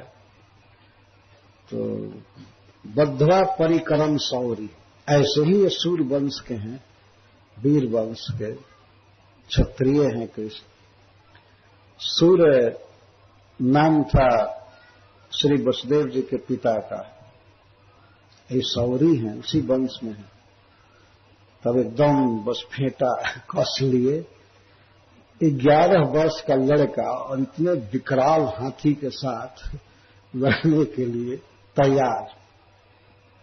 और समूह कुटिलाल का, इनकी जो केस जो अलग थे, केस पास केसों को पहले बांधा, चूड़ा किया, बांध करके और एक पगड़ी बांध लिया, वस्त्र रखे थे, उससे केस युद्ध के समय गिर न जाए, मुंह को ढक न ले, कोई बाधा न पड़े, इसके लिए केस को बांध लिया। तो समूह कुटिलाल का, टेढ़े टेढ़े केसों जो घुंघराले बाल हैं उसको बांधे। भगवान की यह छवि भी अद्भुत है। यद्यपि जब बांधे पगड़ी हल्की तो केस लटक रहे थे कहीं कहीं, तो उसको अपने श्री अंगुली से उसने पगड़ी में घुसा रहे एकदम ठीक हो गए कि कोई केस बाधा नहीं देगा। और माला जो लगाए थे, सारे माला आदि को कक्ष में कर लिए, चाहे जैसे दुगना कर लिए, और कोई चीज फेंके नहीं। कि आगे वर्णन है कि माला वगैरह था, तो सब कुछ ठीक कर लिए। और इसके बाद उससे बोले, वाचा हस्तपन वाचा, हाथी का पालन करने वाले, हाथी को चलाने वाले से बोले। जैसे बादल गरजता है उच्च स्वर से, ऐसे श्री कृष्ण की सहज आवाज है, उससे वे बोले। अम्बस्ट, अम्बस्ट 2 बार कहे, अरे महावत, अरे महावत, नौ मार्गम देही, हम दोनों रंगशाला में जाना चाहते हैं, तुम मार्ग दो, रास्ता दो। भगवान सीधा बोल रहे कि मार्गम देही, मार्ग दो। और कैसे मार्ग दोगे? अपक्रम, हाथी को अपनय, रास्ता से हटाओ। हाथ जोड़ करके और नम्र भाषा में नहीं कहे कि चाहते थे कि अम्बस्ट और क्रोधित हो जाए। क्या भगवान की निर्भयता है। कुबलया पीड़ एक अद्भुत जीव हुआ इस विश्व में, इस सृष्टि में, और उसके सामने एक बच्चा जाकर के कह रहा है इतना निर्भय। अरे कृष्ण क्या है तो समझना चाहिए ना इन लीलाओं से। और अम्बस्ट 2 बार बोले, हे अम्बस्ट, हे अम्बस्ट, हे महावत, हे महावत। ये दृढ़ सावधानी के लिए, सुनने के लिए, शायद एक बार में न सुने बढ़िया से, अरे महावत। मान लीजिए ध्यान नहीं दिया, चाहे दृढ़ अवधान के लिए, सुनाने के लिए, अरे महावत, सुनते हो? ये विप्सा 2 बार जो कही गई, क्रोध से, भगवान को क्रोध आ रहा है। क्रोध भी एक भगवान की दिव्य लीला है कि इनमें रजोगुण नहीं है, तमोगुण नहीं है, सतगुण भी नहीं है, ये प्रकृति से पार है। लेकिन फिर भी महावत के इस उटपटांग आचरण से भगवान को क्रोध आया। तो भगवान में अलग से कुछ नहीं आता है, भगवान में जो क्रोध है वो भी भगवान ही है, ये मतलब है स्वरूप शक्ति। तो लिखा है, अरे अम्बस्ट, अरे अम्बस्ट, 9 आवयो मार्गम देही। क्या अंधे हो, देख नहीं रहे हो? हम जाना चाहते हैं इस मार्ग से। कितना बाजा बज रहा है, सब लोग जुटे हुए, सब बैठे हैं, हम लोग जाना चाहते हैं, तो इसलिए हम दोनों को मार्ग दो। हम दोनों चले जाएंगे तो इसके बाद हाथी को जहां खड़ा करना हो कर लेना, लेकिन हमको दो रास्ता। नौ माने आवयो, हम दोनों भाइयों को मार्ग दो। और मां चिरम, देर मत करो, जल्दी मार्ग दो। भगवान ने कहा मार्ग दो और जल्दी, बस बोल रहा हूं और मार्ग दो। तो वो तो कुछ कर नहीं रहा था, तो भगवान ने कहा अपक्रम, हाथी को हटाओ, हटाओ यहां से हाथी को। भगवान चाहते थे कि महावत पैजामा से बाहर हो जाए, क्रोधित हो जाए। अपक्रम हस्तिनम मार्गात अपनय, इस हाथी को इस द्वार से अलग करो, रास्ता साफ करो। वास्तव में कितना अटपटांग आचरण है। वो रास्ता बनाया गया है जाने के लिए, तो वहां पर लाकर हाथी खड़ा किया, और कोई ला करके गेट पर कार पार्किंग कर दे, और दूसरे कार वाले कैसे जाएंगे। एक बार घटना घटी, हमारे एक शिष्य रहते वाशिंगटन में, सूरत के, वो गए थे तो ड्राइविंग ट्रेनिंग ले रहे थे। एक स्त्री परीक्षा एक दिन कर रही थी कि सीख लिया कि नहीं, तो एक जगह लिखा गया था डोंट ब्लॉक, यहां खड़ा मत करो। तो उस अंग्रेज स्त्री ने कहा कि रोको रोको, यहां रोको रोको। तो वो बेचारे ये समझे कि अब ये तो अध्यक्ष है, ट्रेनिंग ले रही है, तो वो कहे कि नहीं यहां तो यहां ब्लॉक करना मना है। तो कहा नहीं मैं कहती हूं ना, रोको। तो रोक दिए, तो उसने उनको पास नहीं किया, उसी को पास करना था। उसने कहा कि जब यहां लिखा गया है तो मेरे कहने से भी क्यों खड़ा किया है, यहां लिखा गया है ना, तुम्हें मेरे अनुसार चलना है कि ये ट्रैफिक के नियम के अनुसार चलना है। वो राधिका मोहन दास बता रहे, कहते हमको नहीं दिया सर्टिफिकेट, और कहते वही कही कार खड़ा करो। और तुमने क्यों हमारी बात माना, जो शहर का नियम है, ट्रैफिक का नियम है, उस पर तुमने क्यों ध्यान नहीं दिया। इसलिए नहीं दिया। अब इसके बाद फिर हुआ होगा तो उनको मिल गया, कहां खड़ा करना है किस जानवर को, कार को, ढंग होता है ना। ये मरने का अपने आप उपाय कर रहे हैं, किसके साथ छेड़खानी कर रहे हैं, जो समस्त बलों का स्रोत है, बलम बलवताम चाहूं, सब कुछ के जो निधान है, उनको इस तरह से रास्ता रोका जा रहा है। और अभी प्रार्थना किए, भले प्रार्थना कुछ कड़े शब्दों में किए लेकिन अपक्रम, हाथी को हटाओ यहां से। सुनते हो कि नहीं। और नो चेत, और ये जान लो कि यदि नहीं हटाए, यदि हाथी को नहीं हटाए, हमको रास्ता नहीं दिए, तो अभी सकुंजरम त्वाम जम साधनम नयानी, अभी मैं तुमको हाथी के साथ जमराज के घर पहुंचा दूंगा। अभी, आज ही, अभी माने अभी, ये नहीं जाकर केस करूंगा, सरकार से बताऊंगा कि वो गलत जगह पर पार्किंग किया, अभी तुमको और हाथी को जमराज के घर भेज दूंगा। जमसाधनम, इसका एक अर्थ श्रीपाद सनातन गोस्वामी जी करते हैं, यम साधनम, जम माने यम नियम, नियम का पालन करके जिसको प्राप्त किया जाता है भक्ति करके, उस वैकुंठ में अभी भेज दूंगा। और वैकुंठ में हो जाएगा ना, जमराज के यहां थोड़े जाएगा मारने पर। तो जम साधनम का एक अर्थ ये है, जो यम नियम का पालन करके प्राप्त किया जाता है, उस स्थान पर भेज दूंगा अभी। पर मतलब इसका सीधा अर्थ है कि मार दूंगा। इतना निर्भय छोटा सा बच्चा बोल रहा है, अगर नहीं हटाए, नहीं मार्ग दिए, तो हाथी को और तुमको जमराज के घर पहुंचा दूंगा। नयामी, भेज दूंगा नहीं कह रहे हैं। ये हिंदी में अच्छा बोलते हैं, पहुंचा दूंगा। नयामी, साथ में लेकर के पहुंचा दूंगा।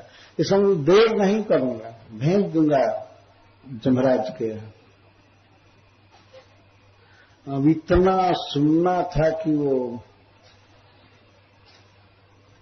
अम्बस्ट महावत क्रोध से आग बबूला हो गया। बाप रे बाप, हमारे स्वामी ठीक कहते हैं। अरे ये बलवान है चाहे कुछ भी, कितना बदमाश है, इसकी बोली कितनी खराब है। बोली खराब है, तुम्हारा आचरण बहुत अच्छा है ना। द्वार को रोके हो और तुम बहुत अच्छे व्यक्ति हो। तो क्रोधित हो गया। एवं निर्भर्षितो अम्बष्ठ कुपितः कोपितम गजम चोदयामास कृष्णाय कालम तक जमोपमम। इस तरह से जब उसकी भर्त्सना हुई कृष्ण के द्वारा, डांट फटकार किए भगवान कृष्ण, तो उस शब्द को सुनकर के हाथी भी कुपित हो गया। वह भी इतना समझता था कि क्या लड़का बोल रहा है। कोपितम, हाथी भी क्रोधित हो गया। और उसने कोपित किया तो अम्बष्ठ क्रोधित हुआ और उसने गज को और कोपित किया।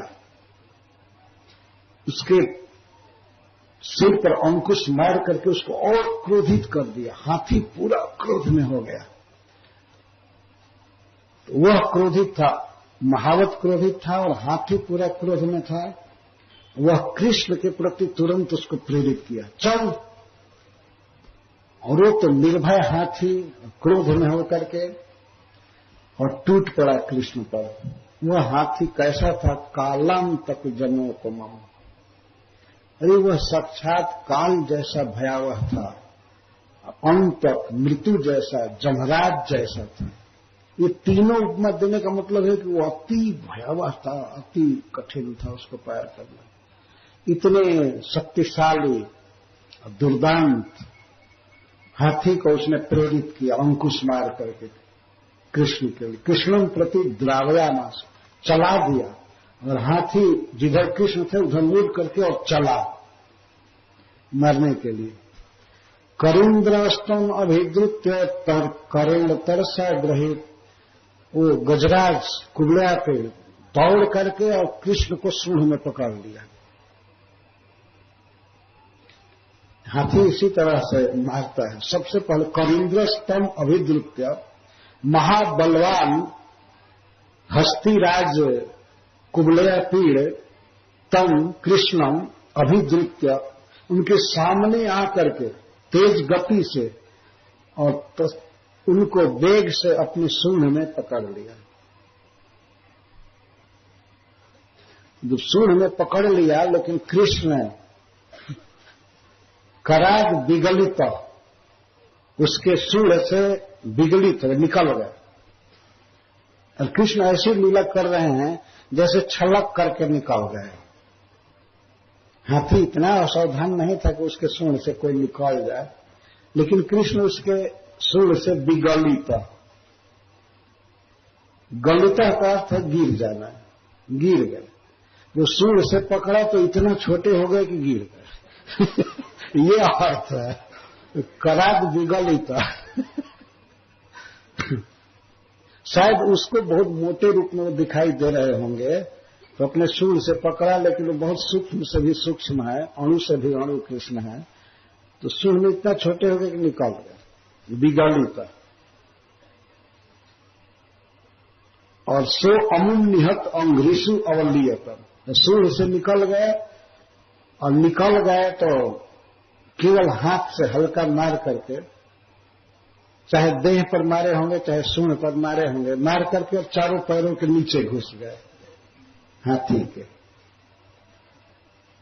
अब वो देख नहीं रहा था कहां चला गया। और बीच में चारों पैरों के बीच में वो छिपे हुए, कोई हाथी के चारों पैर के बीच में है और उसी छवि के साथ, आनंद के साथ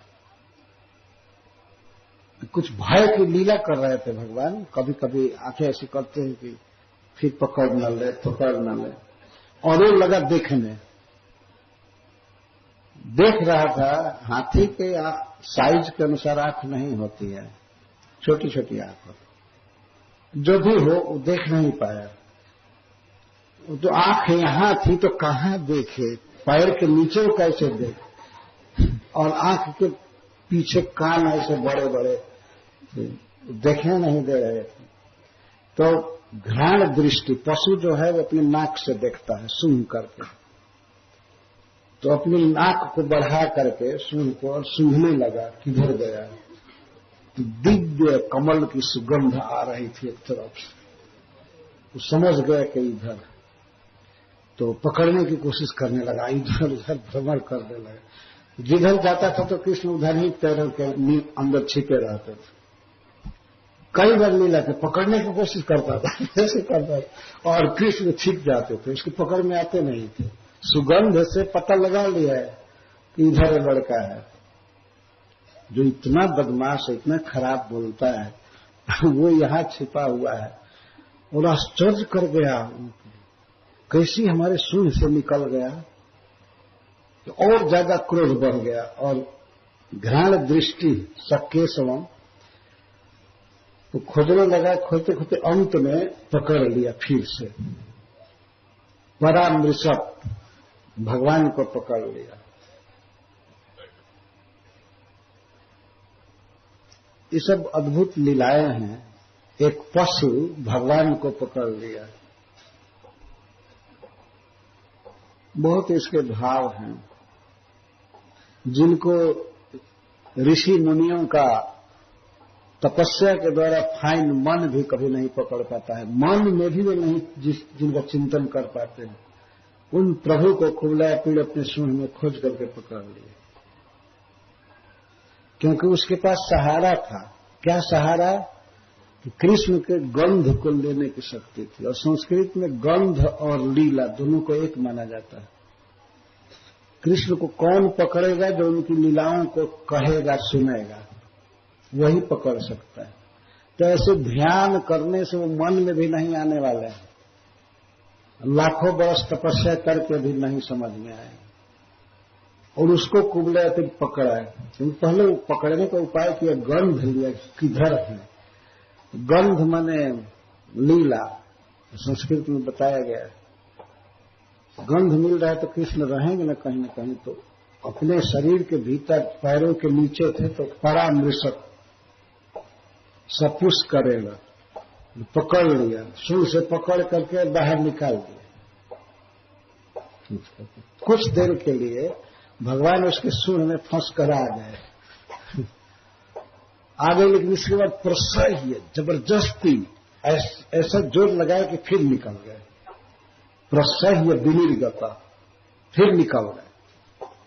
अब कुबला पीड़ी का क्रोध और बढ़ रहा था। उस बार तो ऐसे गिर गया पता ही नहीं चला, और इस बार तो बलात् प्रसह्य, अर्थात शरीर से, हाथ से सूंड को ऐसे ठेल करके और किसी तरह से निकल गए, बलपूर्वक निकल गए।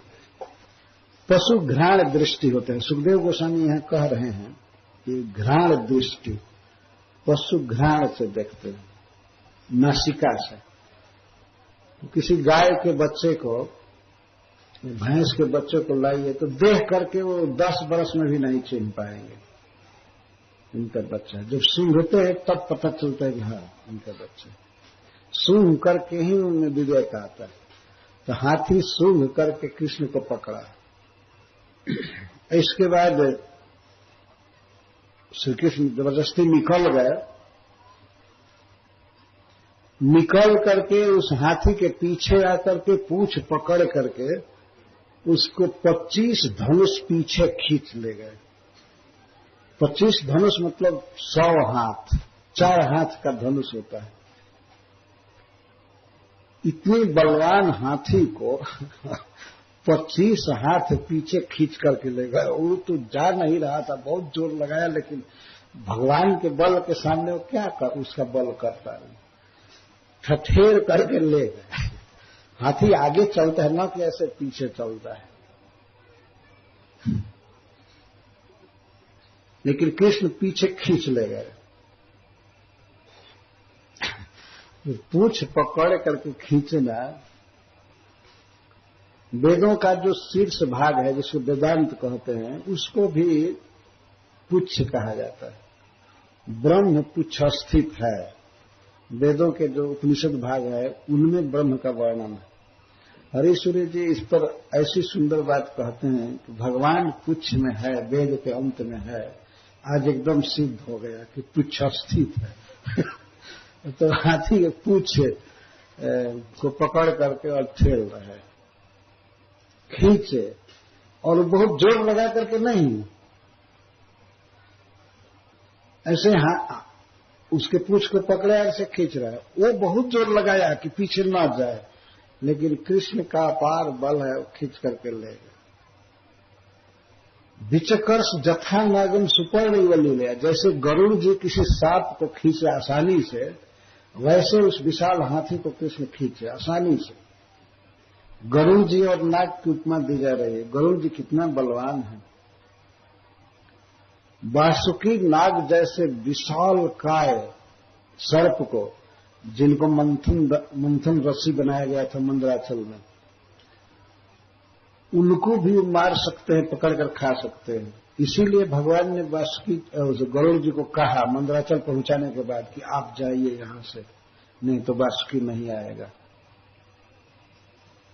तो सर्प को कहीं से उठा लेना, उसको खींचना, पटकना गरुड़ जी के लिए बिल्कुल सरल है खेल। तो ऐसे ही गरुड़ से यात्रा करने वाले भगवान के लिए, गरुड़ ध्वज के लिए ये तमाशा है। हाथी को ऐसे खींच रहे थे, ये कोई जोर लगाकर नहीं, पीछे खींच ले गए। विचकर्ष जथा नागम सुपर्ण यल्ली लाया, जैसे सुपर्ण श्री गरुड़ जी खेल खेल में ही अनायास बिना परिश्रम के सांप को खींचते हैं, वैसे खींच लिए। जबकि सांप भी पीछे नहीं चलता है, उसके उर में कुछ ऐसे ब्रेक जैसा होता है, पीछे खींचने पर आता नहीं है ना। जो लोग सांप को खींचे होंगे वो जानते होंगे। हम तो मरे सांप को खींचे हैं, तो उसमें रुखड़ा होता है, पीछे नहीं आता है।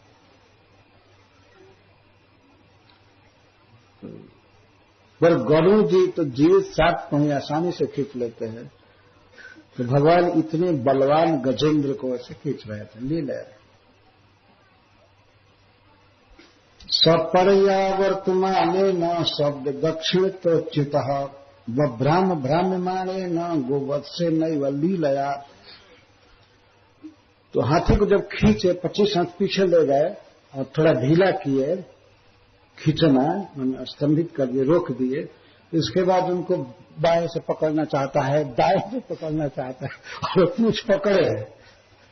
तो जब वो बाएं घूमता था पकड़ने के लिए अपने सूंड को ऐसे करता था, तो कृष्ण दाहिने हो जाते थे, और जब इधर सूंड करता था तो वो बाएं हो जाते थे। इस तरह से शब्द दक्षिणता है करते करते वो तो बेचारा पस्त हो गया। भारी शरीर और बार बार इधर होना वो तो घुमाते रहे। कृष्ण के लिए तो खिलवाड़ था, वो तो बिल्कुल हल्के बालक हैं, उनको तो कहीं भी फुर्ती से जा सकते हैं, लेकिन हाथी का इस तरह से घूमना फिरना तो और चलता ही रहा बहुत देर तक। सब पर्यावर्त माने न, पर्यावर्त परि आवर्त घुमाई हो रही थी। शब्द दक्षिणता, शब्द माने बाएं और दक्षिणता दाएं। और वे तो अच्युत हैं, उनको कोई भय नहीं है, अपनी उसी मधुर लीला में लगे हुए हैं। कोई इतना बहुत बड़ा बल आविष्कृत नहीं कर रहे हैं, ये तो साधारण बल आविष्कार किए, अच्युत हैं। इति कदाचिदपि तथा तद पुच्छ ग्रहणा च्युति राहित्यम अभिप्रेत।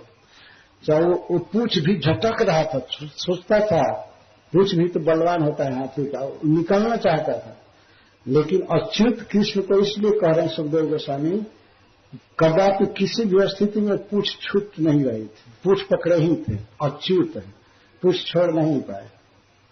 कुछ भी घूमता था, अगर बाएं आया तो दाएं हो जाते थे, दाएं आया तो बाएं हो जाते थे, पूछ छुड़ाने की कोशिश कर रहा था, लेकिन अच्युत पूछ छोड़ ही नहीं रहे थे।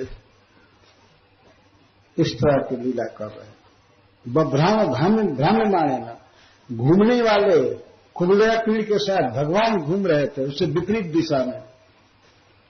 जैसे जब वे बालक थे तो ब्रज में किसी गोवत्स के साथ घूमते थे किसी गाय के बछड़े का कुछ पकड़ करके ऐसे आसानी से खेलते थे, ऐसे विशाल हाथी को पकड़ कर खेल रहे थे। अथवा कोई बालक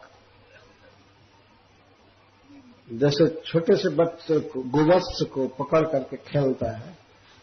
दृष्टांत देखिए सुखदेव गोस्वामी का, कहाँ ये जमराज कालांतक जमोपमम, जिसकी उपमा काल से, जमराज से, मृत्यु से दी जा सकती है, ऐसे भयावह विशाल हाथी के साथ भगवान वैसे खिलवाड़ कर रहे हैं जैसे कोई बच्चा एक गोवत्स के साथ।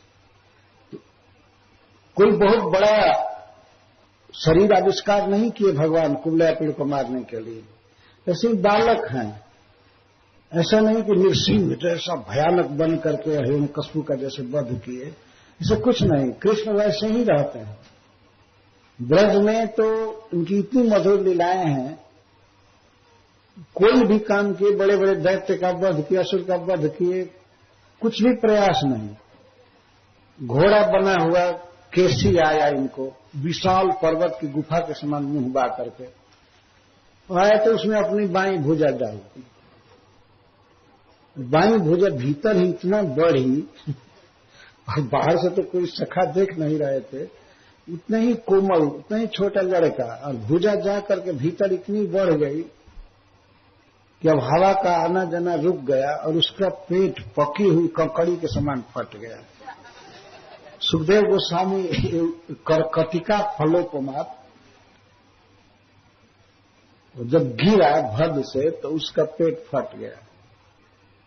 जब बरसात में पकी हुई ककड़ी फटती है, ऐसे भागवत वही समझ सकते हैं जो गांव में रहते हैं। तो पकी हुई ककड़ी देखे ही नहीं है तो क्या समझे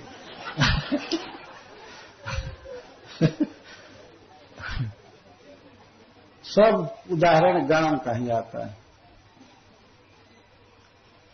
इस तरह केसी का वध किए। बहुत बलवान दैत्य आया था अरिष्टासुर, विशाल बैल बन करके पहाड़ की तरह, बड़े बड़े सिंह थे। कृष्ण उसके दोनों सिंहों को पकड़ लिया। बाहर से देखा जाए तो उतने ही सुंदर बच्चे हैं, विशाल सिंह को पकड़ लिए और उसको भी इसी तरह पीछे ले गए, पीछे धकेल करके, और ले जाकर गिरा दिए तो उसका क्रोध और बढ़ा। तो इसके बाद उठ करके फिर पूरे वेग से आक्रमण किया उसी सिंह के साथ, लेकिन भगवान फिर उसका सिंह पकड़ लिए और सिंह पकड़ करके इसके बाद ऐठ करके उसको जैसे कोई कपड़ा निचोड़ता है भींगा हुआ, ऐसे लगे करने, और कई बार वो गिर रहा है, भारा रहा है, ये हो रहा है, वो हो रहा है। इसके बाद पैर से दबाए उसके सिर को और इसके बाद उसका सिंह उखाड़ लिए और उसी सिंह से उसको लगे पीटने। कोई बाहरी अस्त्र शस्त्र नहीं, कोई उपकरण नहीं, पूछ पकड़ करके खींच रहे हैं और इसी में वो बेदम हो रहा है। इतना बलवान हाथी। तो भगवान ने उस तरह से इसके साथ खेल रहे थे जैसे कोई बच्चा बछड़े के साथ खेलता है। ततो भी मुखमागत मभ्यत्य पाणिना हत्य वारणम। तो भगवान इसके बाद पूछ छोड़ करके सामने आ गए, हाथी के बिल्कुल सामने। ततो अभिमुखम अभ्यत्य, सामने आए पूछ छोड़ करके। जब लड़ाई हो रही तो ढंग से लड़ाई हो जाए। भगवान को तो कोई भय है नहीं, कि आगे हो जाएंगे तो खा जाएगा, मार देगा, दबाएगा पैर से। पूछ छोड़ करके फिर आगे हो गए, झट से आगे हो गए, आगे हो गए। और आगे होकर के इतना ही आगे ही हुए, ऐसा ही नहीं, आगे हो करके उसके सूंड पर मारे हाथ से, पानी ना। एक खिलवाड़ है, बहुत जोर से नहीं मारे, अगर मार देंगे मुक्का तो मर जाएगा गिर कर। भगवान में अनंत बल है, ऐसे उसको नहीं मारा, केवल ऐसे किए, मजाक जैसा किए मार करके। और उस हाथी को प्राग्वत, इसके बाद भागे, भय की लीला कर रहे हैं। भय नहीं है, कुबलया पीड़ ये समझे कि ये बच्चा भयभीत हो गया, ये भयभीत होकर के भाग रहा है, लेकिन प्राग्द्रवल दौड़े, भागे, ऐसे मार करके, हे बाप, अब पकड़ लेगा, ये करेगा, वो करेगा। तो भय इसलिए दिखा रहे थे कि कुबलया पीड़ का उत्साह बढ़े, ये सोचे कि अब पकड़ा, अब पकड़ा, अब पकड़ा। केवल थोड़ी दूर पर रहते थे तो उसको विश्वास बना रहता था कि अब ये पकड़ा। अरे सांस लेते ही भाग रहे थे, देख करके कभी कुछ। अद्भुत लीला है भगवान की। भक्तों के हृदय में भगवान की छवि बस जाती है। भाग रहे थे, उसका उत्साह बढ़ रहा था, और जाते जाते पातयामास, उसको गिराए। किस तरह से गिराए, ये लीला सुखदेव गोस्वामी कह रहे हैं। स्पृश मानव पदे पद में ऐसा लग रहा था कि अब छुआ, अब सूंड से पकड़ लिया, और उतनी ही दूरी से भगवान भाग रहे थे। अरे योगियों का फाइन चित्त तो भगवान को पकड़ ही नहीं सकता है, ये पशु क्या पकड़ेगा। देखिए अब, लेकिन वो अब पकड़ा, और कृष्ण तो इतनी भय की लीला कर रहे थे, छाती धक धक कर रही थी। भगवान वास्तव में डरे नहीं थे, लेकिन लीला कर रहे हैं। कैसे गिराए कुबलया पेड़ को, दौड़ते दौड़ते भगवान ने एक नाटक किया कि जैसे मैं चलते चलते थक गया हूं और चला नहीं जाता है, तो गिरने का ड्रामा किए। वो गिरे, कुबलया पेड़ सोचा कि अब वो गिर गया है, तो गिरने पर दोनों दांत से मारा जोर से कृष्ण पर। जो ही मारा तो ही कृष्ण उठकर भाग गए। वो समझा कि अभी गिरा हुआ है, लेकिन दांत उतना निकट पहुंचने के पहले ही वो ऐसे मारा कृष्ण को, जबरदस्त जल्दी से दौड़ करके और घुटना को मोड़ करके, घुटने पर हो करके और कृष्ण को मारा, लेकिन उसके पहले ही कृष्ण उठकर भाग गए। तो उसके दोनों दांत उस फर्श पर टकराए लगे, बहुत पीड़ा हुई दांतों में। डेंटिस्ट के पास जाना पड़ेगा। दोनों दांत हिल गए एकदम, इतना जोर से मारा कृष्ण को, लेकिन कृष्ण तो मिले नहीं, मिला केवल पत्थर। भगवान उसको नहीं मारा, अपने ही मर रहा है। भगवान को मारने की कोशिश किया, लेकिन इस तरह से कई बार किया उन्होंने।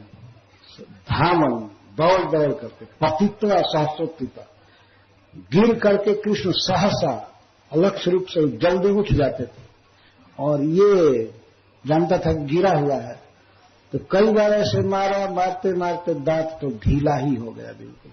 बाद में कृष्ण उसका दांत उखाड़ेंगे, बहुत आसानी से उखाड़ लिए। जो ढीला हो ही गया था, तो जब मारा दांत से और दांत फर्श पर लगा, तो मूर्छित जैसा हो गया कुबलया। उसके दांत बहुत बलवान थे, लेकिन वो अभी बलवान था ना, उतना जोर से मारा।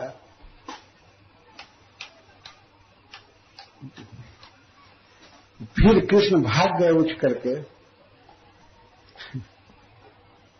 तो एक कहते हैं, सधामन क्रीड़या भूमो पतित्वा सहस्रोत्थिता। श्री कृष्ण तो उसके आगे भागे और पतित्वा सहसा उत्थिता, गिर करके सहसा उठ करके भागे, लेकिन तम पतितम मत्वा अतिशय क्रुद्ध कुबलया पीड़ उनको गिरा हुआ जान करके दंताभ्याम सो हनत छिति अपने दोनों दांतों से पृथ्वी पर मारा।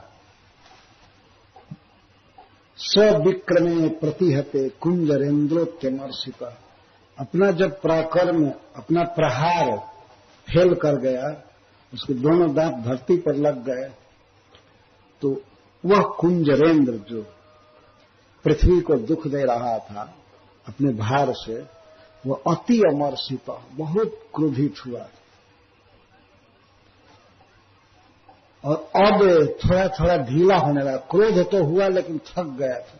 भगवान पहले घुमा करके उसका दम तोड़ दिए थे, फिर दांत लग गया पृथ्वी पर, तो थोड़ा ढीला हो रहा था। तो महावत सब लगे हुए थे, कई वे चला रहे थे, चलो चलो चलो, अंकुश मार रहा था मूल महावत। उसके 4 पैरों की रक्षा करने के लिए 4 दूसरे हाथी पर रहते थे, ऐसा वर्णन है। 4 पैरों की रक्षा करने के लिए वो रहते थे, तो उन लोगों ने भी उसको चलाया। यहां सुखदेव गोस्वामी कहते हैं चोद्यमानो महामात्र, बहुवचन में अनेक महावत लगकर इसको प्रेरित कर रहे थे। तो फिर उनके प्रेरणा देने से और क्रोध होने से कृष्णम अभ्यद्रवदृशा, कृष्ण पर फिर चला। अब तो हिम्मत और शक्ति दोनों पस्त हो रही थी, लेकिन अब वो मार रहे थे अंकुश, क्या करे बेचारा। चलो चलो, तो तमा पतन तमा साध्य भगवान मधुसूदन निगृह पाणिना हस्तम पातया नाश भूतले। जब भगवान मधुसूदन, मधु दैत्य का विनाश करने वाले भगवान ने देखा कि आ रहा है मुझे मारने के लिए, आक्रमण कर रहा है, तब एक हाथ से पाणिना, दाहिने हाथ से उसके सूंड को पकड़ ली। एक हाथ से उसके सूंड को पाणिना विगृह हस्तम, विगृह विशेष रूप से ग्रहण किए, ऐसा पकड़े कि किसी भी हालत में वो छुड़ा नहीं सकता था। इसीलिए श्रील सुखदेव गोस्वामी विगृह विशेषण गृह पकड़ लिए उसके सूंड को, और पकड़ करके और उसको पृथ्वी पर पटक दिए। तो पकड़ करके ऐसा सूंड ऐंठे कि पृथ्वी पर भद से गिर गया, विशाल पहाड़ की तरह।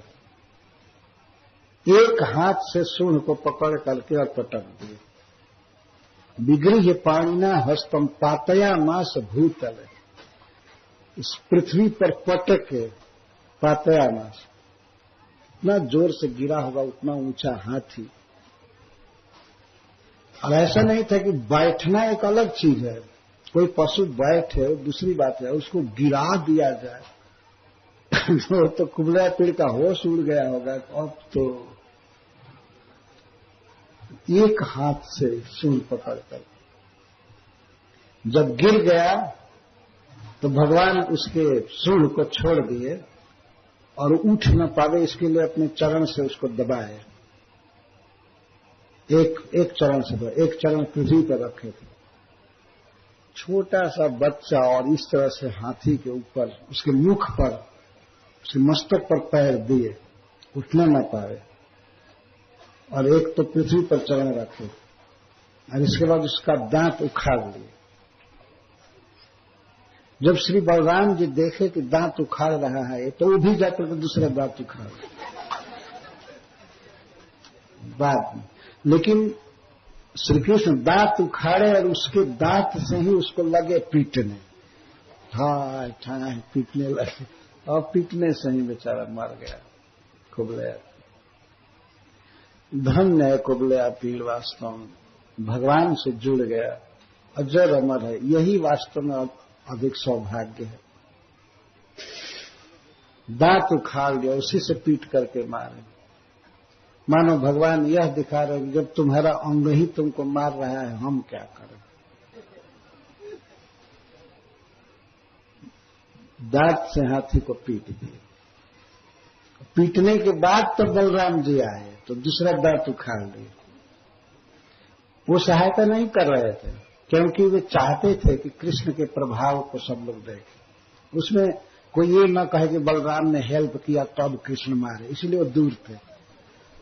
अपने भाई के स्नेह में भाई को जस देने के लिए नहीं, सब लोग ये कहे कुबलिया पीड़ को कृष्ण ने मारा। अगर बलराम जी लग गए होते तो लोग कहते गा रहे दोनों मिलकर मारे। इससे कृष्ण के पराक्रम का प्रचार नहीं हो पाएगा। इसीलिए सब देख रहे थे श्री बलराम जी। लेकिन जब एक हाथी दांत ले लिए कृष्ण, इतना बड़ा धन हाथी का दांत, तो श्री बलराम जी के भी मन में इच्छा हुई कि अब हम भी लें, तो भी दूसरा दांत उखाड़ दिए। और अद्भुत बात है कि दोनों दांतों को लेकर के जिसे टप टप खून चू रहा है, और हाथी को मारने में पसीना लगा हुआ था, हाथी का खून लगा हुआ था, हाथी का मद लगा हुआ था। श्री कृष्ण का शरीर इस तरह से अलंकृत था और श्री बलराम जी हाड़ लिए थे।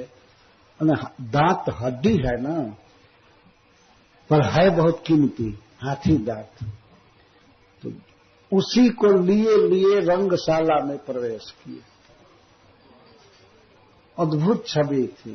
तो सब लोग प्रतीक्षा कर रहे थे, राजा हो चाहे कोई कंस हो, अनेक राजागण, कंस, देश के नागरिक, मथुरा नगर के वासी, सभी इसी प्रतीक्षा में थे कि कृष्ण बलराम आएंगे। और कृष्ण बलराम इस मुद्रा में, रक्त लगा हुआ है, छींटा लगा हुआ है, हाथी का मद लगा है और हाथी का दांत अपने कंधे पर लेकर के प्रवेश कर। इसीलिए कुछ लोग तो इतने बेवकूफ थे, सभा में कहे छी छी, अरे कैसे लड़के हैं, सभा में आना नहीं जानते हैं। उनमें यही भाव हुआ कि एकदम असभ्य है, पढ़े लिखे नहीं, गांव के लड़के, हड्डी टांग करके सभा में आना चाहिए। छी छी, अरे नहा धोआ करके आए होते, खून लगा हुआ है और हड्डी लेकर के राम राम, कैसे नालायक बिना मतलब के लड़के। उनमें यही भाव उत्पन्न हुआ कृष्ण की और श्री बलराम जी की इस लीला को देख करके घृणा कर रहे थे।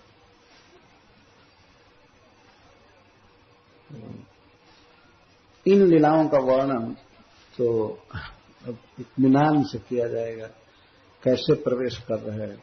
वो सवेरे की लीला है, इसलिए कल सवेरे कहा जाएगा। ये भी सवेरे की ही लीला है, कुबलिया पीड़ के वध की।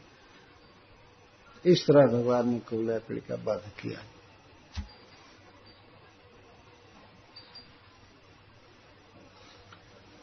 अद्भुत भगवान श्री कृष्ण की लीलाएं। इन भक्तों के लिए भगवान की लीला ही सबसे बड़ा धन है।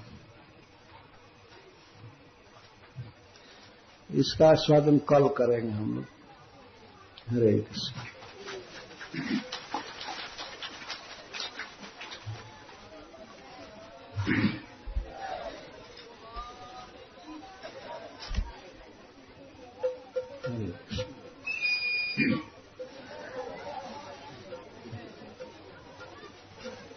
हाँ, गाय ये हो ही रहा है, बाजा बज रहा है, भगवान कृष्ण प्रवेश करेंगे।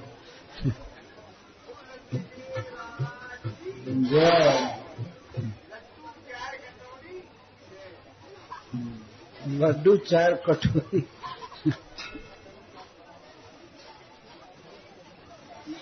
इस पद का अर्थ जरा समझा दें, थोड़े में अनुवाद कर दे तो किताब दीजिए।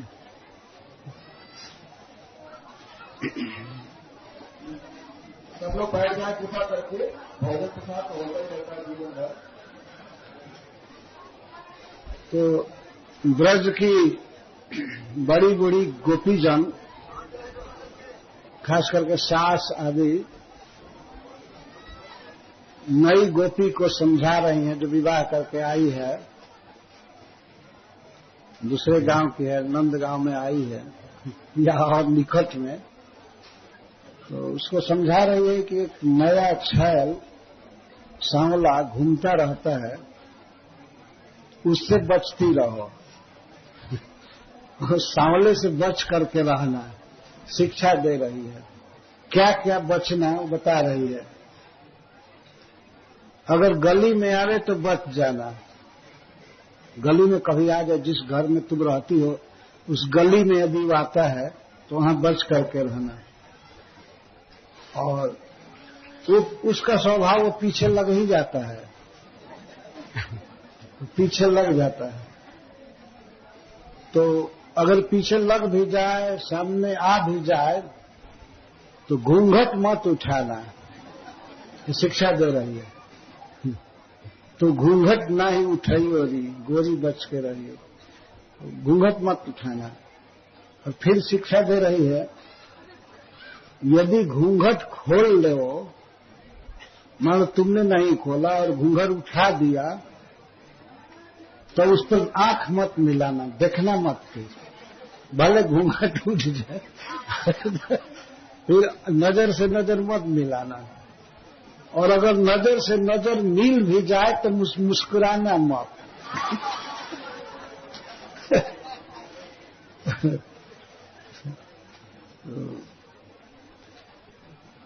नेको ना मुस्काइयो री। अगर उसकी छवि देख करके, उसकी हंसी देख करके अगर नैन में मुस्कान आ भी जाए तो